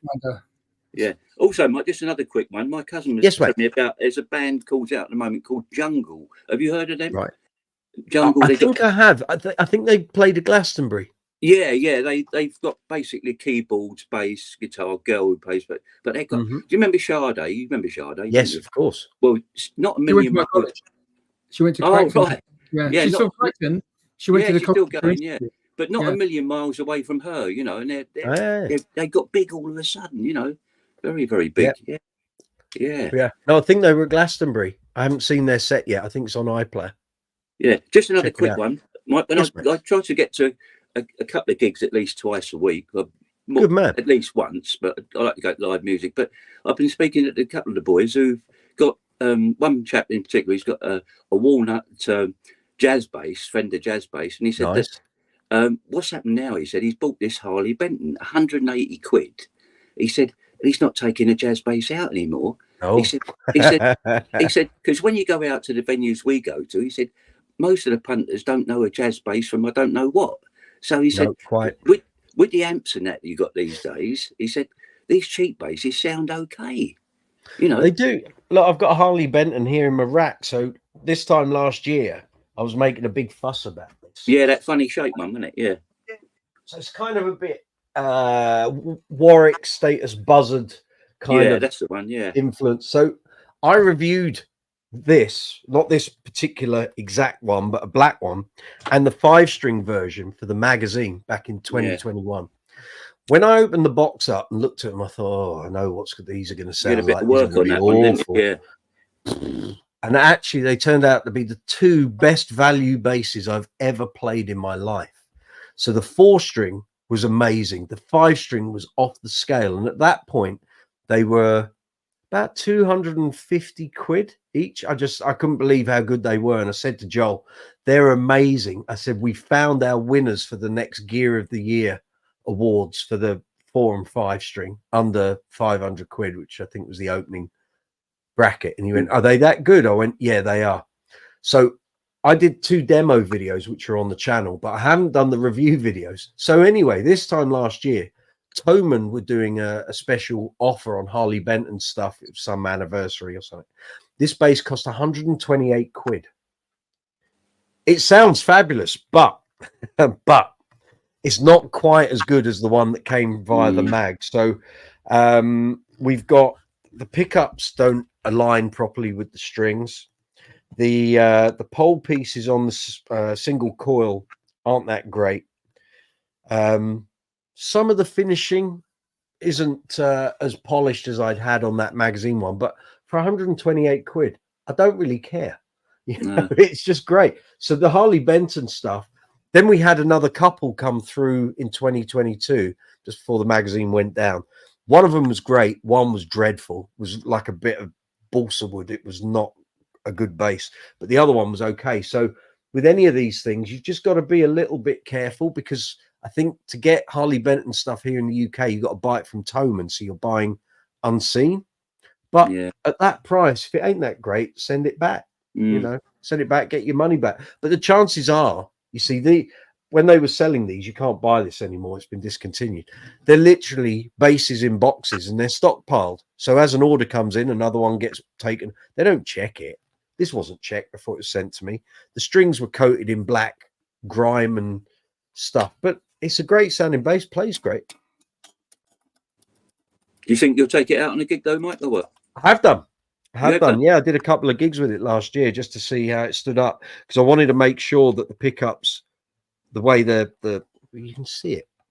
Yeah. Like the strings don't line up with the poles. Yeah, they're not on the same, are they? And there's like the routing is so big around the pickups, it's a bit shoddy. But again, 128 quid. I don't care. And I'll take it out on a couple of Uncle Funk shows at some point. Yeah, look good on those, wasn't it, Uncle Funk? Yeah. But but it plays okay. You know, I've like I say, for £128, I'm not bothered. I might even put it up as a competition prize at some point. But 5-bolt neck, active, 2-band EQ. Some people don't like the shape. I can live with it. It's no big deal to me. But it plays okay. And like I say, the one that came via the magazine for review was outstanding. Yeah, it was absolutely outstanding. I can see there's a load of messages. Stacey, nice Kev on the Harley Benton. Aaron Byrne, good to see you. Following last week's chat, I picked up some Labella flats. Yes, well, I remember that chat, for my jazz bass from Bass Direct, and I absolutely love them. Great strings for reggae, country, and disco. I'm very pleased for you, Aaron. I told you they'd be good. Stacey saying hi. Aaron saying hi. For great bang for buck basses, I can't rate Sire enough, especially if you're after a cheap jazz precision copy. Absolutely. Sire, Harley Benton, the stuff from the Bass Center, like the Betsy, the Jive bass, the Power bass. Great basses out there at the Lembic, yeah, 25 grand a pop. There's so much great gear out there at cheap price at the moment. Yes, you need to. I always say, buying unseen, you're taking a risk. But to be honest, if you can get out there and try the thing before you buy it, then great. You're going to know beforehand. But there is so much good gear out there at the moment. You don't need to spend a fortune, especially if you're starting from scratch. Patrick Sweeney's emailed me. Let's have a look, see what Patrick Sweeney has said. I finished my dinner. Excellent. I'll alert the media. I can finally talk. Excellent. Patrick, there's an invite coming your way, sir. There we go. You want to join in? You can. There we go. We'll wait for Patrick to appear. You have emailed Patrick, and I've just sent you an invite. I look forward to your appearance. Mike, can you tell us a story about reviewing a bass? You know, like some of these artists' signature basses. And you know, then you go, you see that you hear or see the the artist that you like playing the bass. Then you go to the shop and try it out, and it's like a cheap Chinese copy. Nothing like. Can you tell us a story? Because I always see these. Sometimes you see on eBay, like, one of these old Ibanez, but they cost like 20 grand because it was a custom shop built for soft metal bass player. Well, I think it used to be the case that an artist. So the manufacturer will go, who do we want as a name on our bass to try and sell it? That's what it's all about. It's money in the bank, isn't it? And they pick someone, and then they go and sort of wine and dine the aforementioned star, and they'll sit around with a pad and they'd say, well, what do you want? And I want those pickups, and I want this wood, and I want that. And it used to be in the 80s and 90s that they would get what they wanted, and then they'd have to do the public version. So the public version would not have all those bells and whistles, but pussycats on the camera. You wouldn't. So you'd go in a shop thinking you're buying what that guy's playing. It's not. Well, let's be fair. An Alembic Mark King standard or deluxe is not the bass Mark King played, not even anywhere close. That's a Series 2. You want a Series 2? You're looking at 30 grand minimum. And you could, through the 80s and 90s, Famous Faces on gear, that's how you sold it, I think a lot of that changed when we sort of got towards sort of the early 2000s, mid 2000s. So you had people like Mike Dirnt from Green Day, and he was going and speccing a bass. Now, okay, the Mike Dirnts, when they first came out, were made in Mexico, so they were Mexican piece, but they were the same bass that he specced. The big thing for that was the Badass Bridge, which they'd started putting on the Fender signatures, along with the Marcus Miller bass. But I bet he was playing a custom shop made bass. version. No? Well, it would. Yeah, I guess he wasn't getting one straight off the production line. But as far as I'm aware, because I did ask him when I interviewed him, I said, those basses you were playing, how different were they from the ones that we're getting in, or back then? So it's 2004, 2005. Hello, Pat. I saw you there. I'll just add you to there. I'll finish what I'm saying, and then you can. Hello, Patrick. Good to see you. See you. But Mike Dern said those basses were right down to the materials exactly the same. It was the pickup that made that bass so good. So if you pick up a Mike Dern bass and have another couple of precisions next to it, play the other precisions, then play the Mike Dern, you'll hear the difference. It is the most raucous, in your face, spiky, like really like mid-biased P that you'll ever play. Then they did the Squire version, then they did the road worn version, and I think now they're back to doing like an American Mexican one. Oh, I can see someone else has sent a request, so let's add them in. But in terms of nowadays, I don't think the manufacturers really make, because anyone can go, you know, if someone wants a Federa and they want one exactly the same as Victor Wooten plays or Matt Garrison, they can have it. You know, as long as you got the money to pay for it, yeah, you can have anything you want.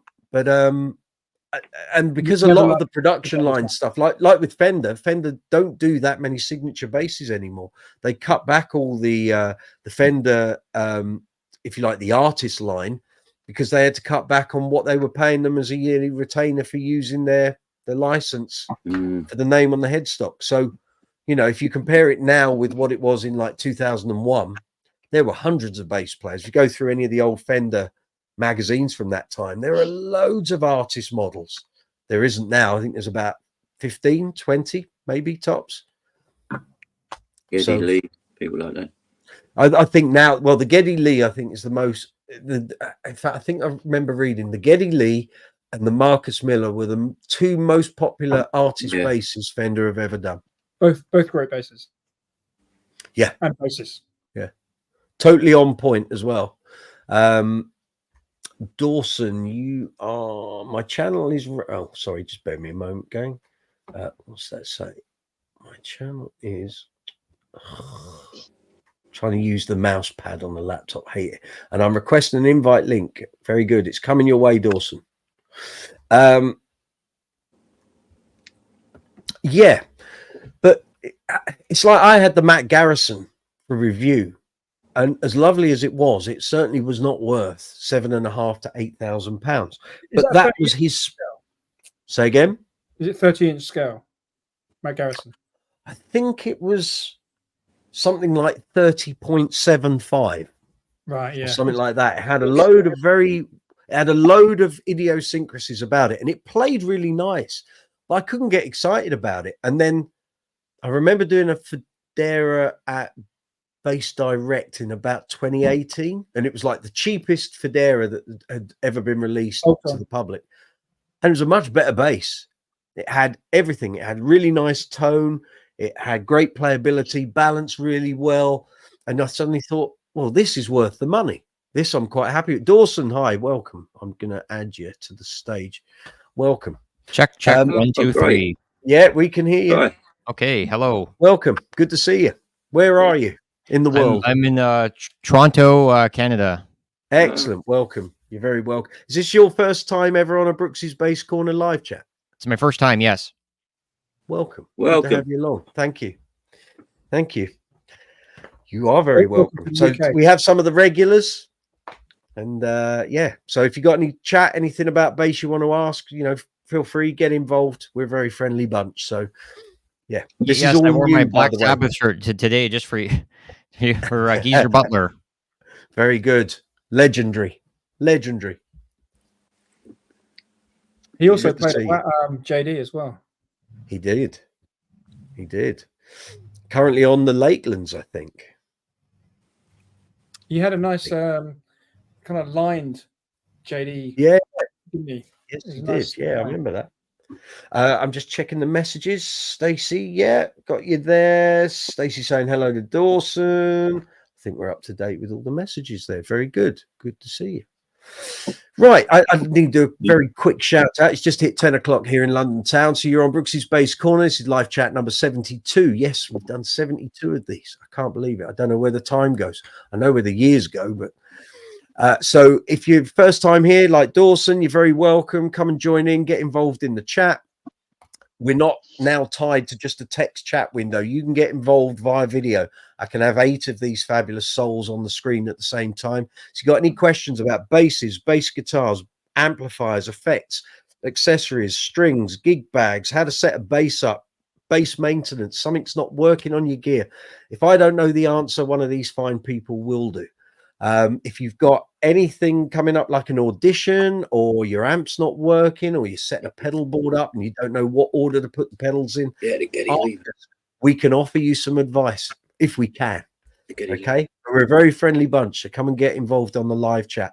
At the bottom of the live chat window, you'll see a box that says post a comment. You can put your message in there, press return, it then appears in the chat window and I'll come and respond to it. Next to that, you'll see the emojis icon. Feel free to add emojis to the text chat.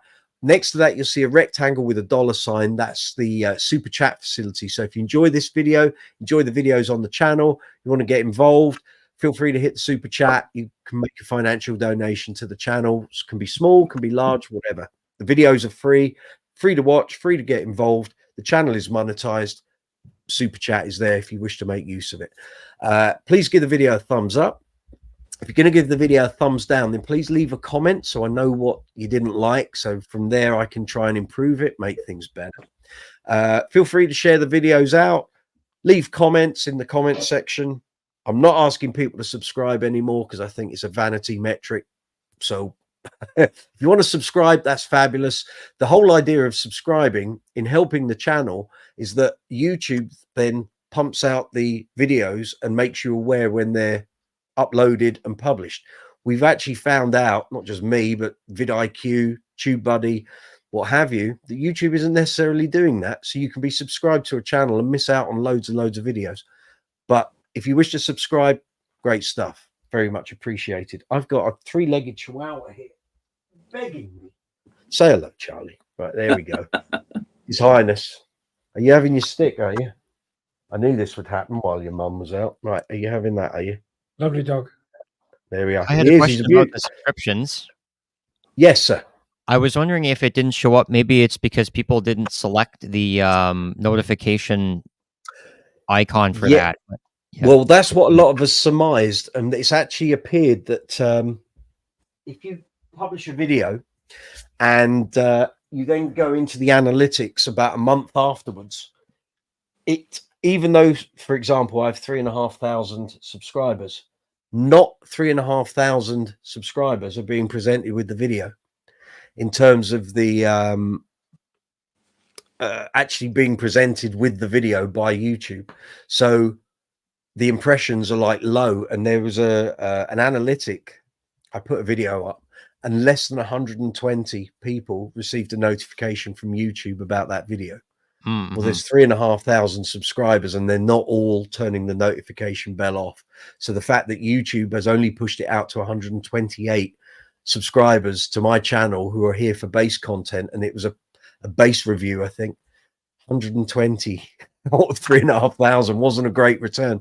So as much as all of us want subscribers here on YouTube, it's for me, it's become a bit of a vanity metric if you're looking for sponsorship or that kind of deal on your channel. But in terms of views, like my most viewed videos got nearly 18,500 views. Well, I've only got 3,500 subscribers. So for me, as a creator here on YouTube, the most important things for me are numbers of views and view duration.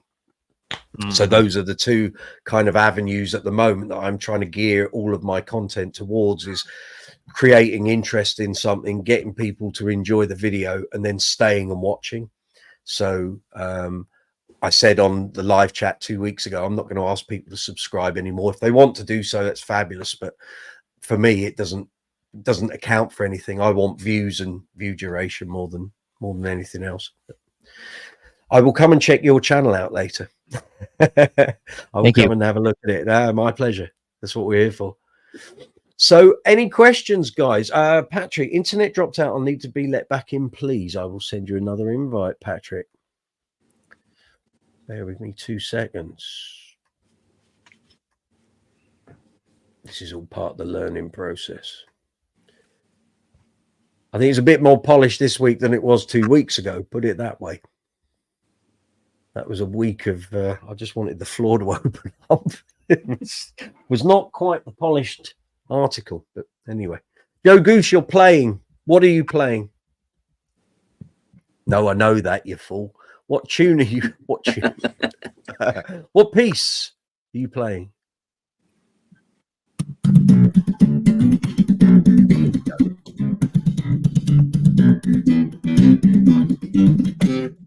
Remember that one? Never heard of it. Never heard of it. But do you have the stamina to do it for 4.5 minutes? That's the question. Hello, what's happened here? All the Mark King greats. Absolutely. All the hits. All the Absolutely. Absolutely. Do you Do you ever employ a chorus pedal to go with that? I've got a pink label. Yep. Boss. Very nice. CB3. So these ones here are analog. Yep. Well, this is the best. Well, this is the second best chorus pedal. Oh, you're back. Not one of those. Yes, exactly. Yep. You got a new one. Okay. You got a brand new one. Yeah. Okay. This is my favorite chorus pedal of all time. What's that? This here, it's got such a beautiful, warm sound to it. Ibanez 10 series. Oh yeah. So Ibanez 10 series, yeah. It's plastic. It's kind of like a molded plastic. You think it's like really flimsy, but they're really solid. You know, really solid.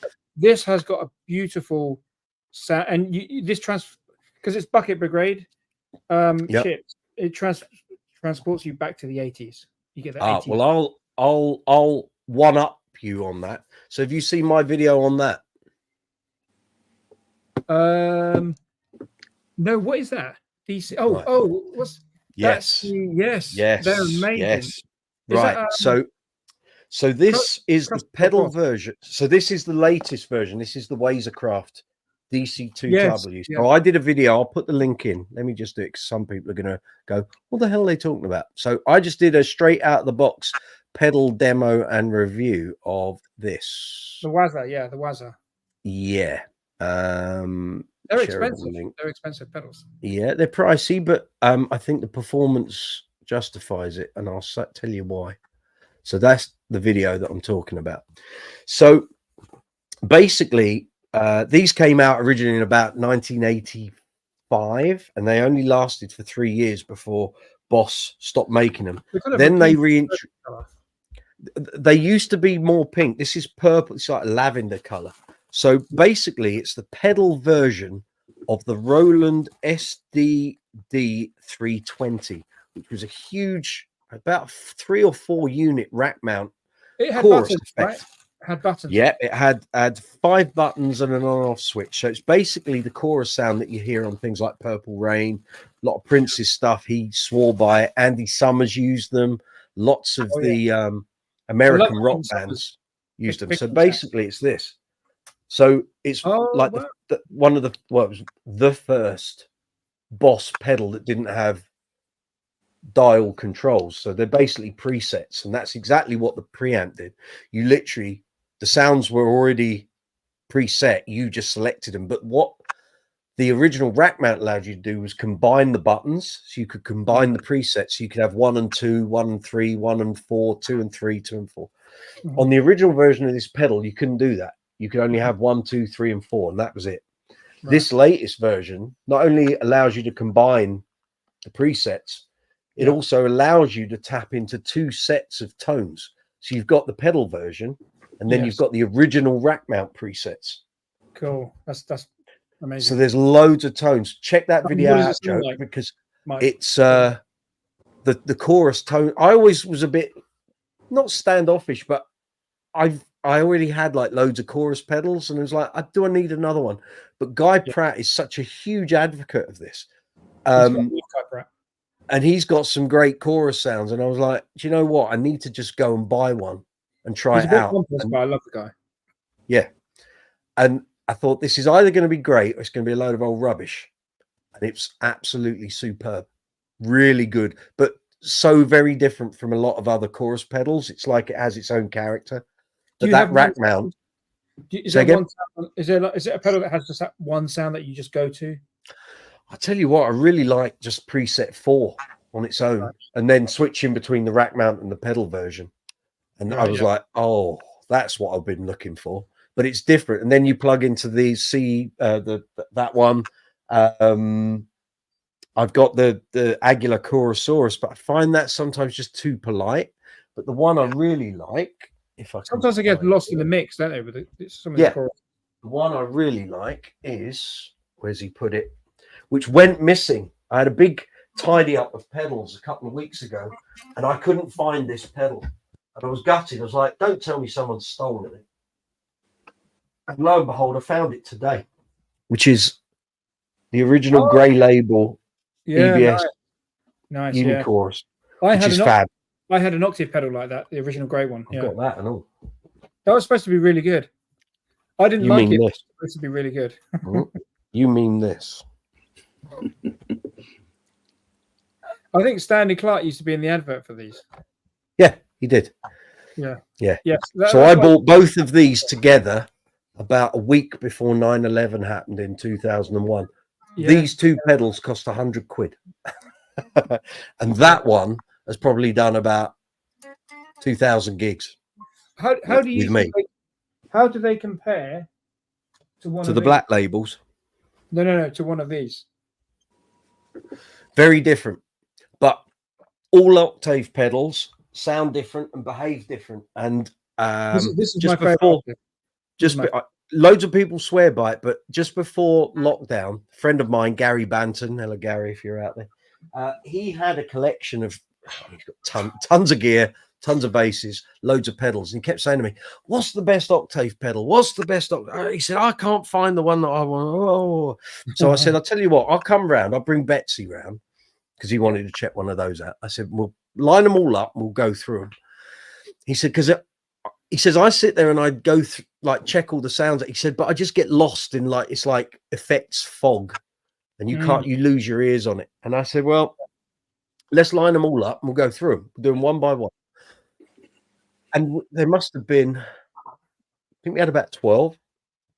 So I bought some over. He had one by a company called Pearl, who used to do effect pedals. And that was really good. But the best one of the lot is the smaller sized MXR vintage bass octave, the blue one, which has got the mid control button. It's like a little green button. You know what? I've got one of those. I can't get on with it. I can't get now on the weird thing is it's designed around that Boss OC2.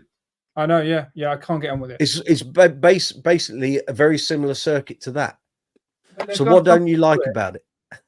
I don't know. It's just too middly. It's too. I don't know. It doesn't have the. How can I say? It doesn't have that full sound of the Boss OC2. It's a bit anemic, you know. I'm losing some frequencies with it. Maybe I've got. This is why all octave pedals are totally different, because I've got about 6 or 7 and none of them sound the same. Yeah, no, they don't. Yeah. And when I do Uncle Funk, well, in fact, on my smaller pedal board, which I use for everything, but my pedal train board, I've got to reconfigure soon. And actually, I think I showed a picture of it last week. I've got to put this new pedal board together for a new theatre show. And it's immense. And I'm like, I used to use no effects, and now I've got to use loads. Let me just find this. And I'll come back to the point I was trying to make. Where is it? Pedal train configurator. Here we go. Give me a moment. Just got to load this profile up. So this is probably going to have 2 or 3 on there. It's that one. So hopefully you'll be able to see this. I'll hold it closer. That's going to be my new pedal board. Yeah, I used to. You know what? I used to play around with that app 20 or I think 15 years ago or something. Like when I lived in Paris, I'd be up at 4 a.m. after a gig, and I'd be playing with that app. That's sad. Sad I was. Yeah. So that's going to be the new board, but the one that I've been using for quite a while has got the EBS Octabase, the black one, but also obviously the Digitech Drop. Where have I put it? That. So when you go to the eighth semitone, well, basically it goes 7 semitones, as someone pointed out in the comment section of the video. There aren't 8 notes in an octave. No, I'm very well aware of that. I didn't mean to say that. So it goes down 7 semitones and then goes to an octave with the original dry signal. That octave compared to the EBS one, totally different, completely different. The EBS one, I have it on the high frequency setting. It's got huge amounts of body. That one has got about half the body, but it's got a real mid presence that the EBS one doesn't have. You're talking about the grey one, yeah? No, I'm talking about the black. The black. So that would be a 2006 black label against that one. Because I'm thinking about getting the grey one again. They're just great. Yeah. Again, the grey label totally different from the black label. Yet 2 octave pedals made by the same company. I think the grey one though, because EBS. This happens to all of these, like Trace Elliott, EBS, SWR. When they're custom made, when they're an early company, everything's handmade with the best components. Correct. And then they start production. They start going to production. They start using surface mount, and they, it's made in China, but they assemble it back, in America, so they can stamp made in USA on it. But anyway, the early ones, like for example EBS, that grey one, I just figure, well, that's just going to be really well made because it was, that would have been in the handmade kind of era of EBS. Correct. Now EBS are probably the same as any company that's mass produced, made in China, assembled. Well, the exception to that is Aguilar. So I was speaking to the guys at Barnes and Mullins yesterday, who is still the UK distributor for Aguilar. Yeah. And I was having a chat, and I said, I hadn't sort of spoken to him for about 1.5 years. And I said, so what's the deal with the manufacturing? I said, are the amps, pedals still made in the New York factory office? It's not a factory. It's an office. It's all made there. I went, yeah. The only thing that isn't made in New York are the cabinets. The cabinets are made at a speaker manufacturing plant elsewhere in the US, but they're American made. My concern was that the pedals and the preamps and the pickups had been farmed out, and they went, no, still all done in America. So you're still getting that, because when I went to Aguilar in 2014, that astounded me that a company, those products are in the hands of the best players in the world. And there's a guy there, some 24-year-old kid who's just come back with a burger and a shake, and he's eating his lunch right now. He's making all these pedals, and I'm like, you're doing that here? He said, yeah, if you go in that room there, we're doing all the pickups in there. I'm like, okay. So then they gave us the tour around the rest of it, and I could see all these, and I'm like, what's that over there? And it was this racking, and there were 2 amps on there. And I said, what's that? And they said, that's the repairs. I said, what? Repairs for the US? No, worldwide. I said, you're telling me all the Aguilar amps and pedals out there in the world, that's all that's come back for repair? Yeah.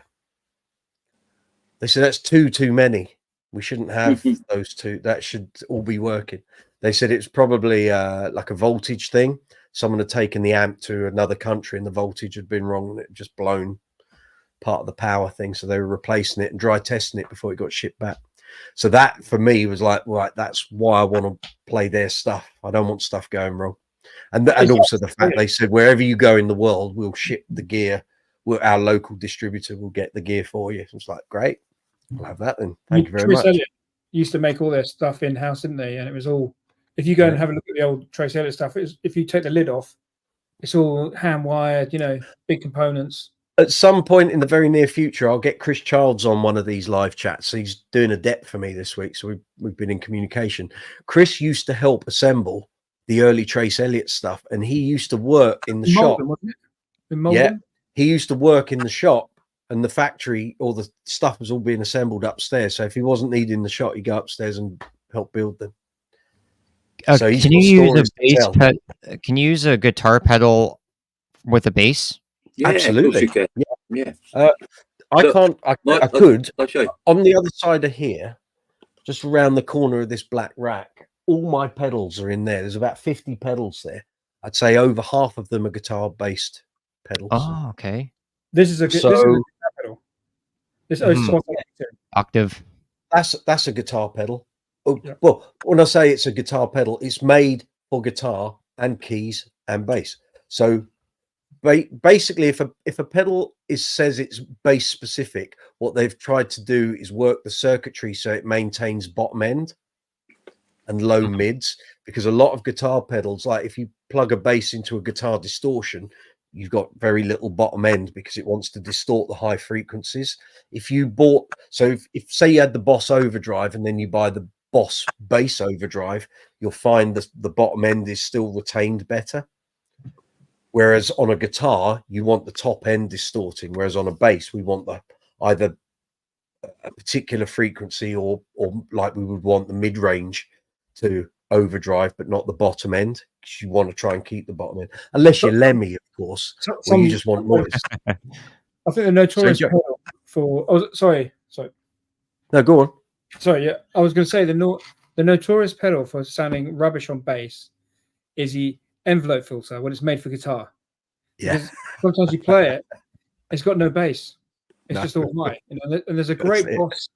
There's a couple of Boss envelope filters that just sound terrible. Mm-hmm. But the one to use was the Maxon or Ibanez 9 series. You know. Yeah, it's a great pedal. That sounded good. Yeah, I got a Black Star here. I got free with a magazine years ago, which is L2 drive pedal. Yeah. And if you adjust your amp settings, it sounds pretty good. In fact, the amp nearly runs up the wall, you know, with it. But it does really give it a kick, you know. Yeah, but I wouldn't advise it for gigs or anything, but just a practice, really, sort of thing. Yeah. But you can use it. And the fact I got it with a magazine subscription, I forgot all about it. Very nice. I had it back of the cupboard for quite a few years. But so magazines have their uses, you know. Yeah. But Mike, don't you think they're too expensive now, mags? Don't you think? Well, there aren't many of them left. Certainly not here in the UK. I was having this chat with Barnes and Mullins yesterday, and you know, it's like they said, do you want to go back into doing the journalism thing? And I was like, well, no, not really. I said, there aren't many left.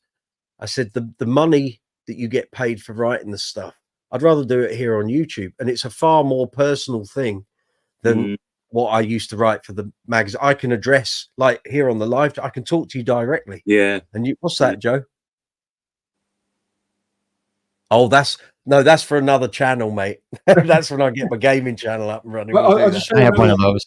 I got one of these as well. Excellent. Yeah, we'll talk about that later date. Yes, the magazine thing. There isn't a lot left, and the ones that are left, I don't think are particularly high for bass. I don't think are particularly high profile. And they're about £8 as well, Mike, aren't they? Well, this is why our magazine, stopped being a published magazine. It's just a free-form website. Is the cost of paper. That was what closed us down. Was basically we came out of COVID, and it wasn't COVID that ended us. It was the cost of paper and the fuel for distribution. Yeah. So the cost of paper had gone up over 5 times what it was. And the publisher just said, we can't make this a going concern anymore. There's we're not going to make any money on it. And the daft thing was subscriptions were up, readership was up. Probably we had the bass show as well. Well, advertising went down because of COVID, but it came back. That was my concern, was when we'd come out of COVID, I remember saying to my editor, can we get back to what we were? He said, we already are. He said, now that we're kind of out of COVID, everything's kind of gone back to how it was. So we were like, oh, great. Okay. And then he said, well, there's a few other things on the horizon we need to be worrying about. I said, go on. And then we had the Russia-Ukraine war kicked in. And again, all the fuel went up. And it was like, we just can't keep this going. And that's why we stopped. So that's why the the magazines are so expensive. It's the cost of the paper and the distribution. Yeah. What I tend to do with my friends now, we sort of spread them out to one another, you know, even back issues and that. And, you know, it's surprising what you might watch one, you know, you might read 1 week or 1 month. Absolutely. A few months later, you might read something completely different, you know, it's, and it, so there's that in it. I've got that magazine, Joe Goose, and I remember the day it came out because I bought it from W.H. Smith's in Fareham. That was like Bible. That was Bible material when that came out, because he hadn't done any interviews for 2 years. Guitarist, yeah. And that was a good interview. The guy, I think it was the guy from, I'm trying to remember who did the interview. Was it Gibson? Might have been Gibson. Oh, it might have been Roger Newell. Oh, I remember Roger Newell, yeah. Yeah, sadly passed away. Oh. And I'm very pleased to report, if anyone's tuning in, Greg Fillinganes, keyboard player with Toto, is out of hospital, and tomorrow's gig is happening. Tonight's gig got cancelled. He had stomach complaints last night. But I saw before I came on the live chat that he's out of hospital and tomorrow's show's happening. So get well soon, Greg. I might have seen him before. I'd seen the Ringo Starr All-Star Band a couple of years ago, and I know a couple of members from Toto were there, but not sure if it was the keyboard player. Steve Lukather does it, and Warren Ham does it, and I think they might have had someone from the new version of Toto might be in there as well. Normally it's Greg Bissonette, Lukather. Bass player changes every time. It's either Graham Gouldman, Richard Page from Mr. Mister, another guy as well. That's a great band. You know, that's a great band of players. Gibson Keddy. Gibson did it. Right. Okay. Quid. Evening Gibson, if you're out there. So Gibson was, not only did he write for Guitarist, he was the editor for Bassist magazine that ran here in the UK from 94 up to 2001. Yeah, just looking, Mike. Guitarist magazine, I've got one here, was 202, was 7.99, so it's probably a tenner now. Yeah, easy. Yeah, easily. You think about it, it's a lot. Guitarist is the biggest, is the fattest guitar instrument magazine. Always was, always will be. Yeah. But say it's just too expensive. It's a lot of money. It's a lot of money, and everyone gets their information online now. It's like you know, I can't remember who I was talking to. It was last week or the week before, and they were asking me questions about the mag, and it was like, look, we managed to make that magazine. We wrung every ounce out of that, and I remember exactly, Joe Goose. I wouldn't mind that bass. I think I've actually passed that on my travels over the years. I think that was in a shop being sold secondhand about 20 years ago. Which is why it's an iconic magazine. This one issue. It is. Yeah. Oh God, yeah. And you had the empathy review. So exactly. I had to rebuy this on eBay recently because my brother used to take them in the bath with him. And too much info, man. You sure it was that magazine? Yeah. Well, they all look like kind of dog-eared. And, you know. Unfortunately, my copy is starting to go a bit around the staples because it's a 33-year-old magazine. I actually do have the Billy Sheehan Mr. Big issue from 89. That's up there in my nice. Yeah. Oh, and I'm very happy to announce, while we got some Billy Sheehan lovers here on the channel, I'll be interviewing the man once he comes off tour. It's probably towards the end of August. We've already kind of agreed to do that, and we're going to book it in very shortly. So I'm letting him get the tour out of the way, get everything done. He'll get home and settled in Nashville. Then we're going to do an up-to-date interview. So I haven't spoken to him in a interview sense since July 2021, as we were coming out. So that was when I did the interview for the 30 years of Lean Into It. He's a great guy. Still waiting for the super deluxe Lean Into It to come out, which I've written the liner notes for. Evox in Hong Kong, the band's record label, still haven't announced it. Last time I spoke to the boss of the company, he said it's there. It's when we're ready to do it. I said, well, that's fine. You've paid me for it, so I can live with that. But I really want to see that box set, because the photos of the mock-up of what they wanted to do, it looked amazing. And I announced it.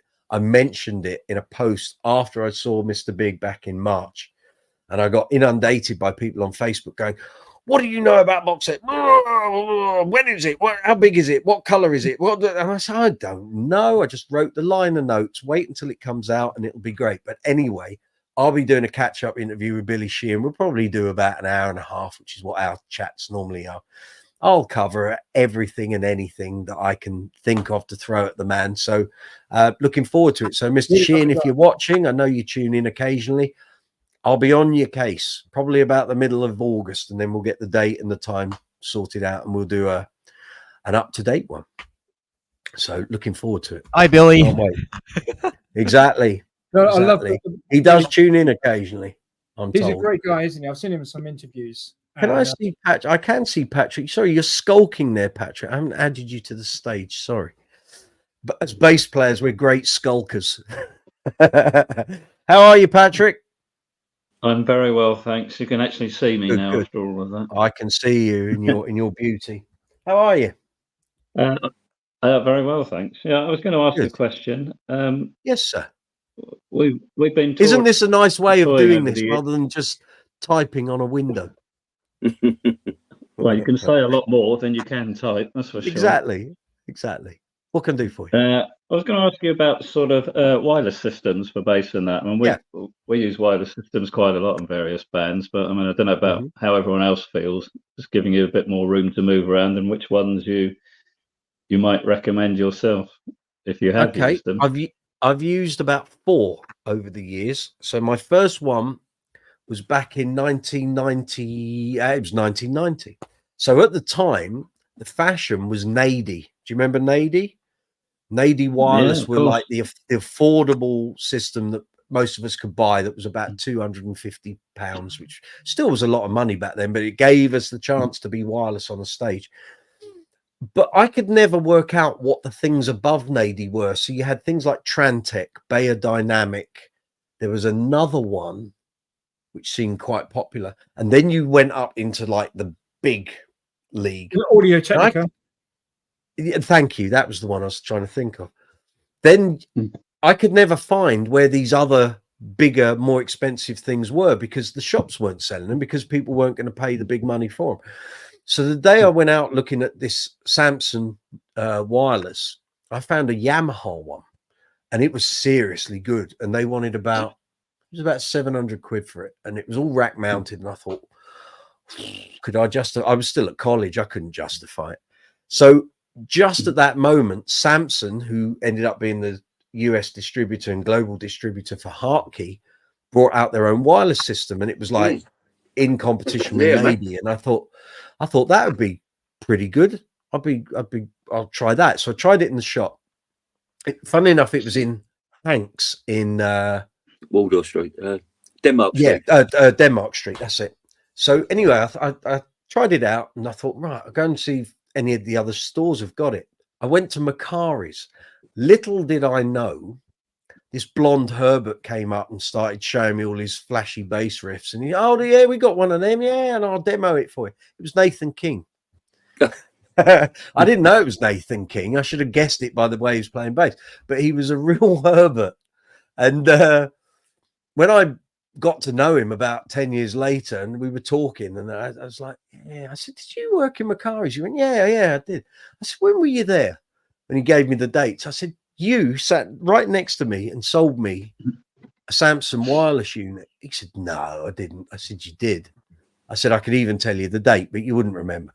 Anyway, so I had that Samson unit for about 7 or 8 years, and it kind of broke. It broke too easily. It was just plastic.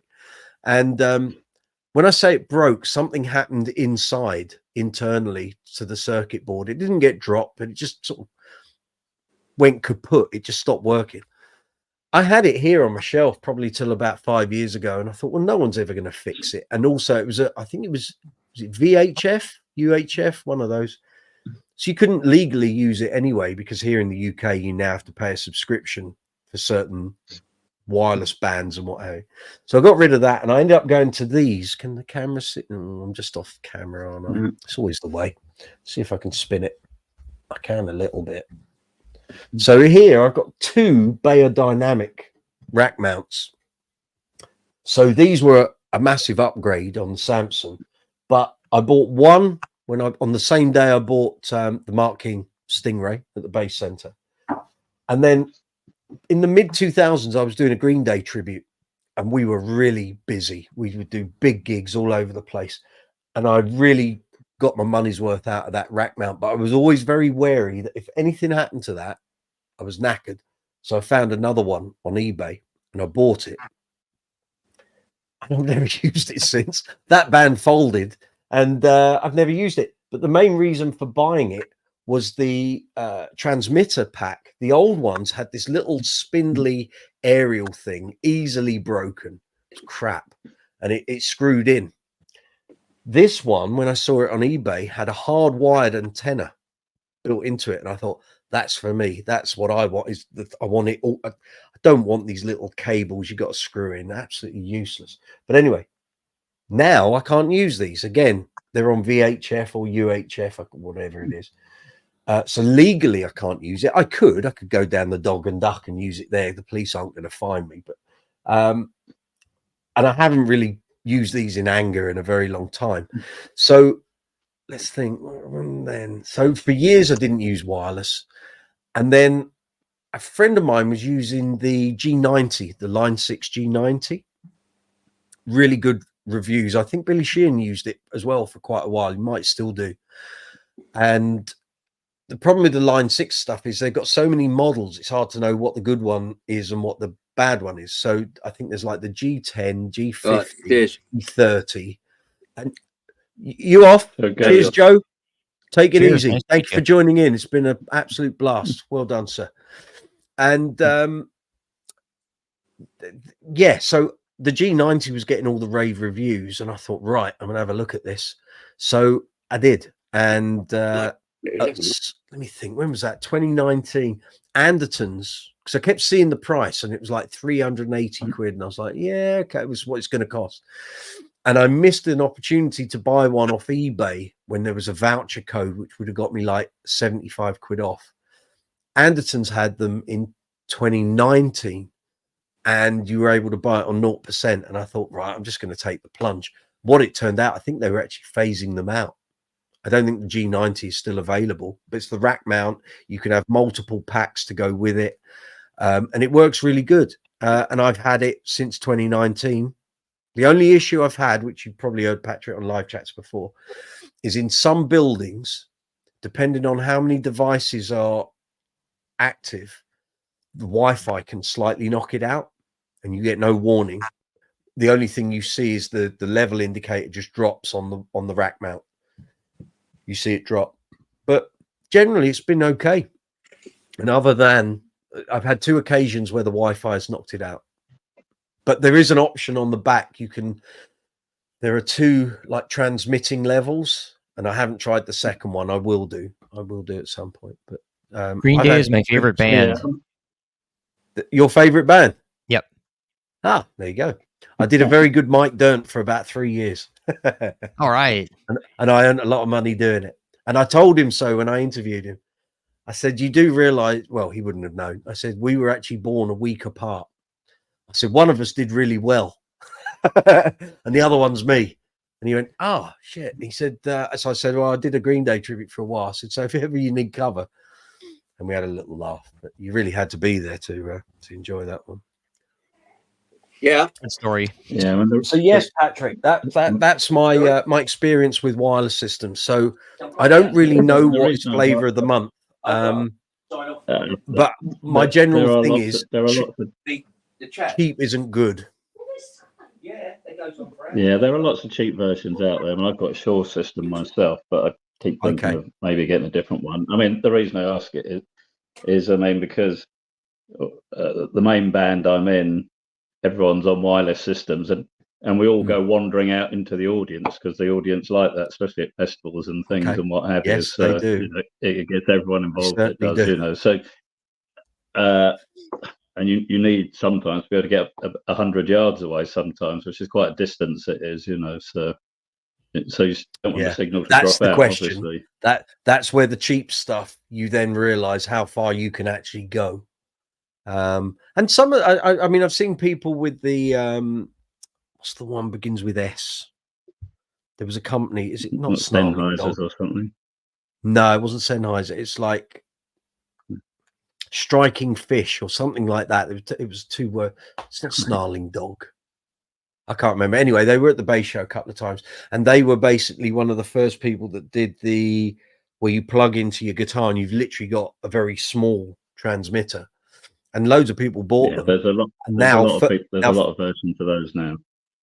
Yeah, and now further down the line, all of those units are starting to go wrong. You see it on the bass forums. This doesn't work. That doesn't work.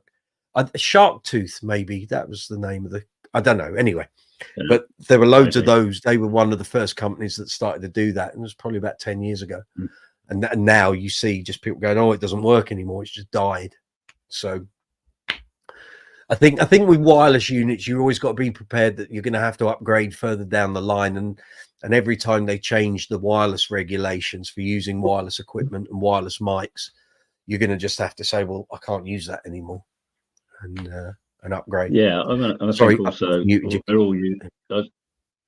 we're all using wireless sort of in ears as well. So there's lots of things using the bandwidth there is. Yeah. Yeah, Mike, I'm going to call it a day now. No problem. Thank you, Kev. Okay, thanks for the great show. Been a pleasure. See you next week. What do we do about signing in next week? Same, just go back to the old email. I'll send you. No, you send an email. I'll send you a new invite. Okay, great. Cheers. All the best now. Bye, everyone. Nice to meet you, mate. Kevin. Thank you very much for getting involved. Cheers. Take care. Cheers. Yeah, we're all on in-ears, and you know, I don't all this amplification, and very little of it comes out these days. But like with Uncle Funk, I'm just running off a pedal board. Signal goes out from my Aguilar tone hammer. I get it all back in my ears, and I use an iPad with a mixer, and I can have CD quality sound in my ears. It's lovely. Wish I'd had this for 30 years. You know, it just makes things so much easier, and it works great. I think the only issue we've had, so since we came out of lockdown, so we're talking 3 years, was we did a gig at the end of March where our rack blew up. The power in the building surged the rack. And thankfully, we had a duplicate rack in the van, but it's basically got all of the wirelesses and the in-ears and the router and everything that's going on technologically. And had we not had the spare router, the gig would have the spare rack, the whole gig would have not happened. Got to have a backup. Yeah, got to have a backup. I said to the band leader the other day, I said, have you claimed on the insurance yet? He said, well, we're waiting to find out what's wrong with it. I said, I think everything's wrong with it. I think it's all fried. But the joys of being a band leader, you see. In the old days, in my old band, we would all have had to take responsibility for it. But in the days of band leaders now, it's that's their department. I just go home. So for frying the equipment, when we use a guitar pedal for a bass, does the bass overload the guitar pedal, the electricity, or in any way? No, not at all. Not at all. If I had, I'm trying to think if I've got any pedals that have got batteries in. I don't think so. If I could rig it, I'll do that on another live chat further down the line. I'll have an assortment of pedals and train it all up and let you hear the stuff. But generally, some guitar pedals just react differently to bass frequencies, but you certainly won't. It's nothing to do with power. It's more to do with how they handle frequencies. That's more the thing. So generally, sorry, I'm just muting Kev's mic there. Yeah, cheers.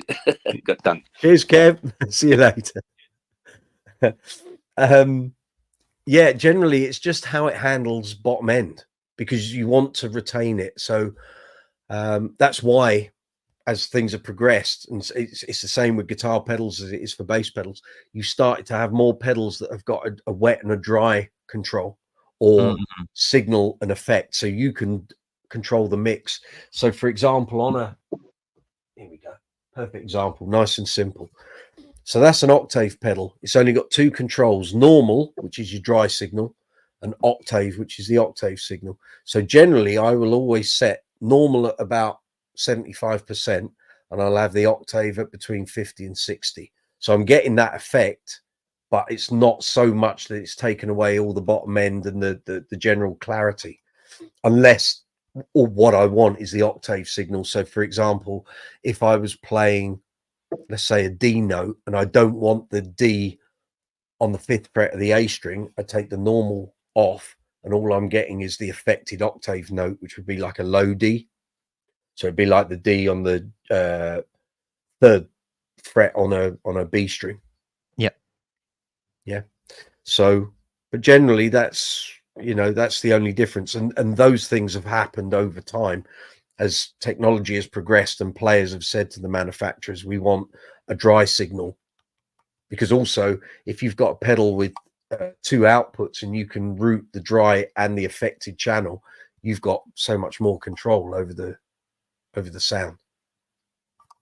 And then for bass, unless you're a real sort of dirt monster, you want to try and maintain the integrity of that clean signal as much as you can, which is why in the 80s amplification like Trace Elliott, SWR, a lot of those companies moved away from distorted bass. The idea was you wanted a clean bass signal, because for years beforehand, you know, Marshall, Ampeg, it was all about dirty, distorted bass. Come the 80s, that's not what producers wanted. They wanted clean bass signals. So yeah, that's my take on that, I would say. Yeah, because if you use a guitar on a bass amp, I think like that might blow the signal. Well, I used to play in a covers band with a guitarist who insisted on playing through either bass amps or keyboard amps, and the reason being, he was so used to doing solo and duo shows where he had to fill the frequency spectrum that if he was playing a Telecaster or a Stratocaster, it would be too thin. So he wanted a keyboard amp or a bass amp because it would give him much more bottom end. When he then played in a band with me and a drummer and another guitar player, we all said to him, you got to go back to a guitar amp. You can't be filling up loads of chuggy bottom end guitar. That's my manner. You need to have a cleaner top end, and then the other guitarist was doing his thing. That's where your frequency sits. You've got to be up there. The chuggy low end that's my domain. If you start coming into that, it's just going to sound like a mess. And actually we nailed it pretty quick. He soon got, I think we recorded a couple of gigs, and I think the singer might have made him listen and said, look, this is how we need, because we're a small band, each of us has got a certain frequency range, and that's where you've got to sit. If you're going to try and play this as though you're the only guitar player, it's not going to work. So you've got to find a meeting point for the two guitars. Bass is bass, drums are drums, and that's kind of where we sit. I see a message just coming. Kevin, Alan, good to see you. Quick question. Do you know of a 4-channel volume pedal? Christ. I don't. Does anyone else? They used to exist 40 years ago for multiple keyboards. Can't find one now for my quad bass. Jeepers. A 4-channel volume pedal. I don't generally use volume pedals as a rule, to be honest. I'm guessing Google is going to be your friend, but I don't know. I don't know. Maybe you're going to have to look for some old sort of technology and see if something pops up on eBay, maybe. I don't know. I don't know, Kev. Sorry. Could you plug the bass into a mixing board and do the volume from there? Maybe. 4 channels, though. Crikey. That's a lot. Into a volume pedal. I don't know. I'll think about that one. I might even post it on the Facebook page tomorrow and see if try and tap into the hive mind, maybe.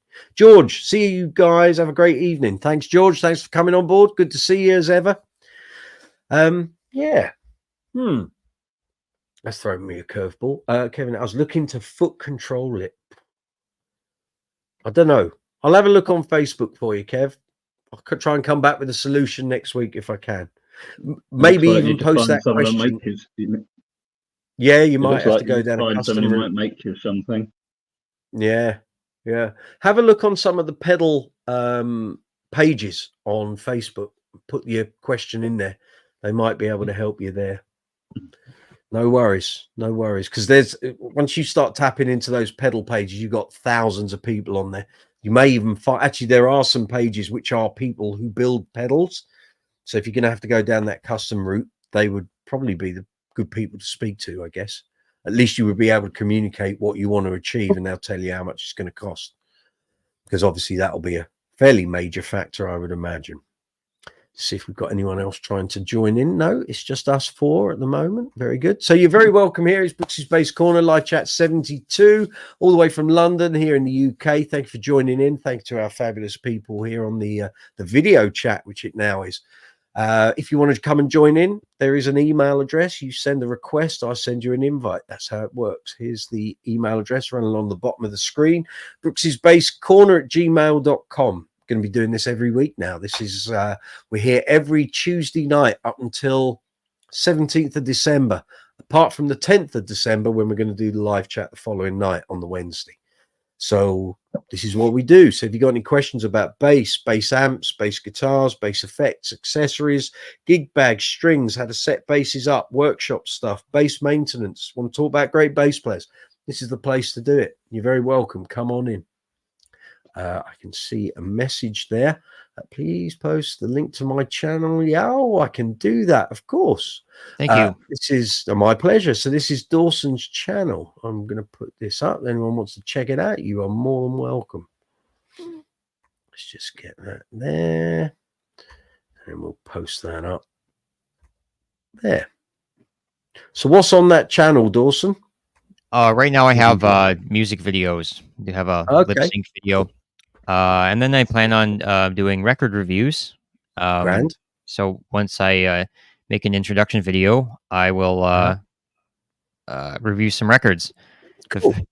What I have here is Tres Hombres by ZZ Top. We got Dusty Hill on the bass. So excellent. Legend. Legend. I always got things around and want to. If this is like the first time you found my channel, there's actually, back in the early days of this channel, I used to have, when I wrote for Bass Guitar Magazine and Bass Player, we did a column called it was Classic Bass Albums was the column. When I set this channel up during lockdown, I took that material and made videos. So there's actually 23 videos here on the channel called Essential Bass Albums. So if you want to check some of them out, the production isn't particularly great. I was starting from scratch, but some of the stuff that I'd written for the mag, I just rejigged, rescripted, filmed it.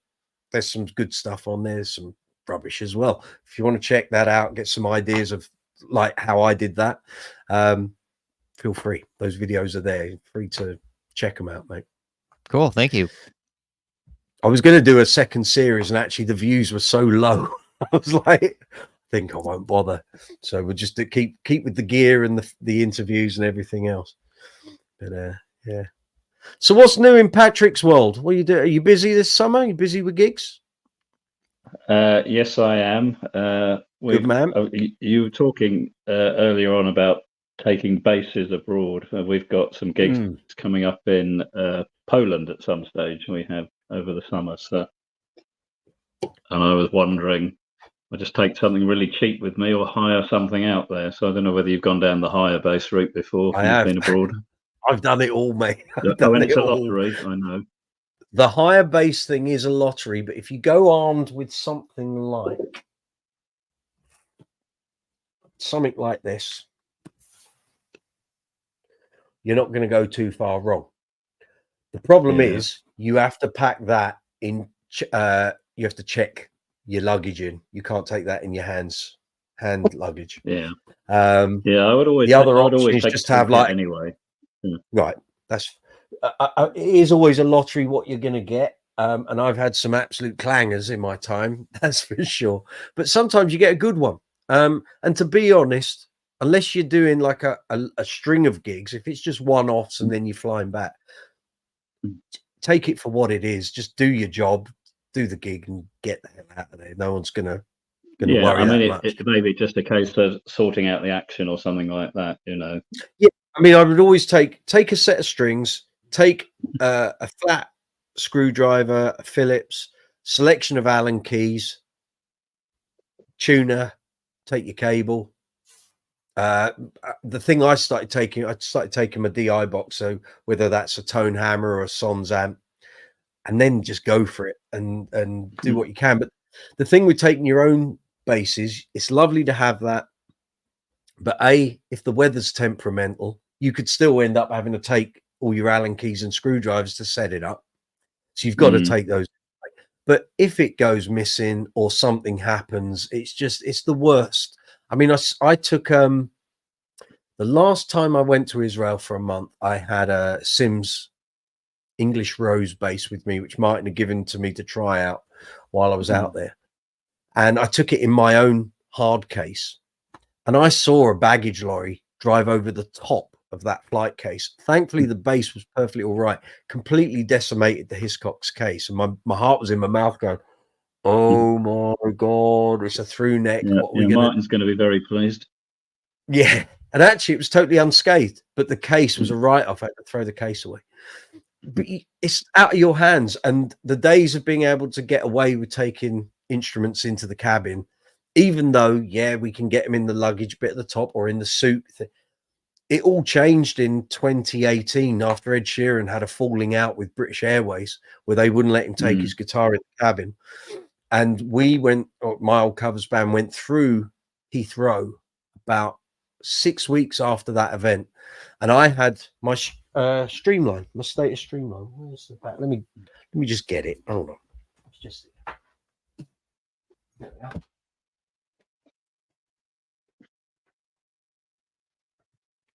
So I'd already bought the Ibanez, as I was mentioning earlier, for doing foreign gigs, and then there was a gig where I was going to be doing a week of shows in the south of France, which I've done many times, and I thought, I don't know, I really want to take the Ibanez, which actually would have been fine, but so I wanted to get as close to a Status bass, and I knew the Streamlines were around, so I bought this. Not very big, so small bag, easily get in the baggage bit. And I bought a gun bag so it could sit down the center of my back. And as I'm walking through checking, they wouldn't see it. Anyway, they did see it. And I had this woman 5:30 on a Friday morning running after me through Heathrow going, you aren't taking that on. So it was this. So it's not particularly big. And she went nuts. I said, look, why can't I take this on? I said, it's smaller than the bloody hand luggage they're walking through with. She said, no musical instruments. I went, come on. I said, look, I'll even show it to you. I said, there's nothing here. There's no headset. It will fit in the overhead.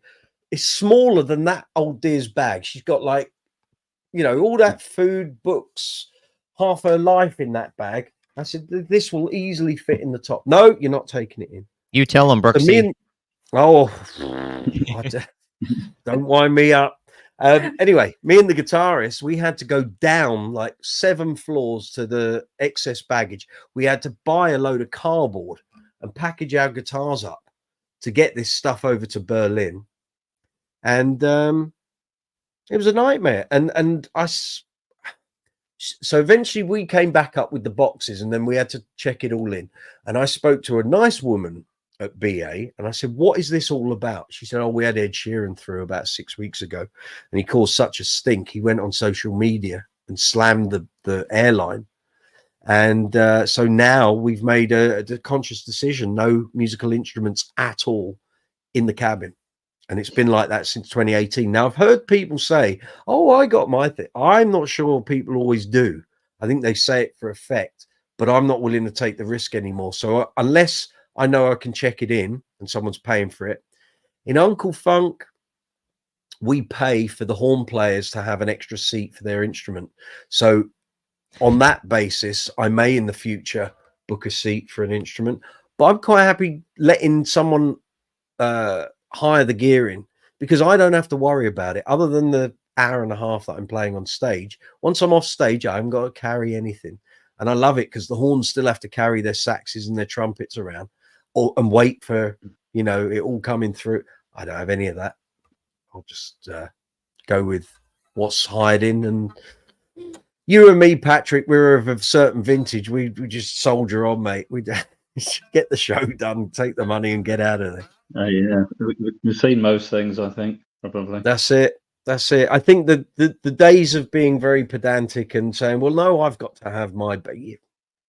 No one's going to know.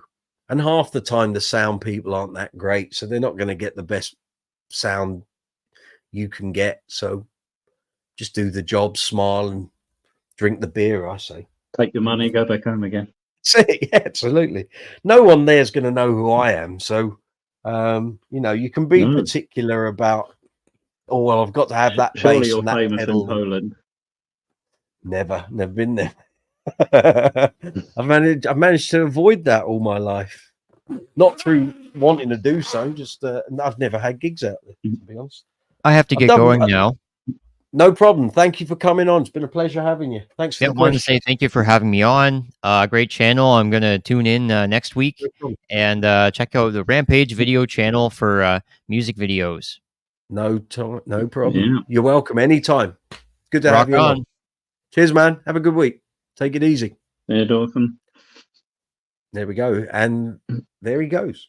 Let me see. I see a load of messages here. Kevin Allen. Also, I have a couple of HBO 850s, the plastic-backed Harley Bentons that look a bit like Ovations. Okay, they're great, but the built-in tuner doesn't function below C1, not BO. Okay. Good to know. Good to know. Thank you. I bought my bass a child's ticket on a plane from USA. He even got a meal.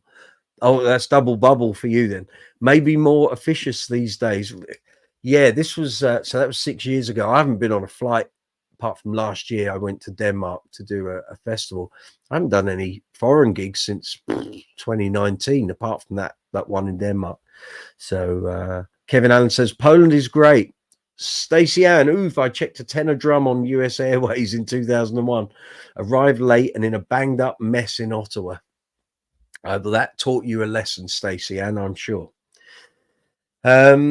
Yes, so yes, that's my take on abroad gigs. Really, I'm quite happy to let other people take the strain now. It's well, I think we are as well. Generally, I mean, it's just easier all the way all around.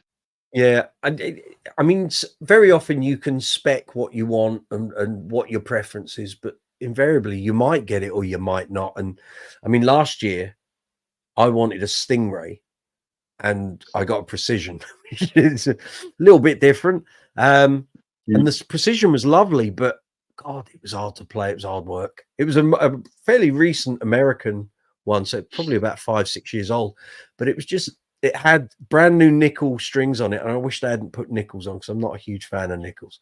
It was hard work. My hand was like, Christ, this is trying to do all the disco stuff at speed with some 4505 nickels. It was like, it is what it is. So again, you just got on with it, soldiered on, and that was it, you know. Yeah, just wonder why your hands are aching after the gig, eh? Yeah, exactly. That's it. It's and it was a big old chunky neck as well. I don't quite know why they'd gone for that, but it was what it was. Yes, extra seat for the music instruments. That's hilarious. Great idea, actually. Yeah, I hadn't thought, actually. That's probably why the horn players book theirs in as an extra seat, so they get the extra food and drinks, probably. Knowing our horn players, eh? There we are. There we are. It is 3 minutes past 11 here in London. I'm probably going to wrap this up shortly, but thank you very much, everyone. Thank you, Patrick, Steffi, Stacey, Dawson, Kevin. We've had Joe Goose on here, the legendary Joe Goose. Thank you, everyone. Been a great live chat. It's flown by. I can't believe it's 3 minutes past 11. Crikey, where's the time go? I am going to see you next Tuesday. There's going to be new content. There'll be something up tomorrow, something up Friday, possibly something over the weekend. We've got new review basses coming in. I've got some new pedals from Flatley Pedals here somewhere. I know they're over there. And as I say, new basses coming in. There's going to be some more straight out of the box pedal reviews. They're all just around the corner here. There's some more bass demos, bass reviews coming up.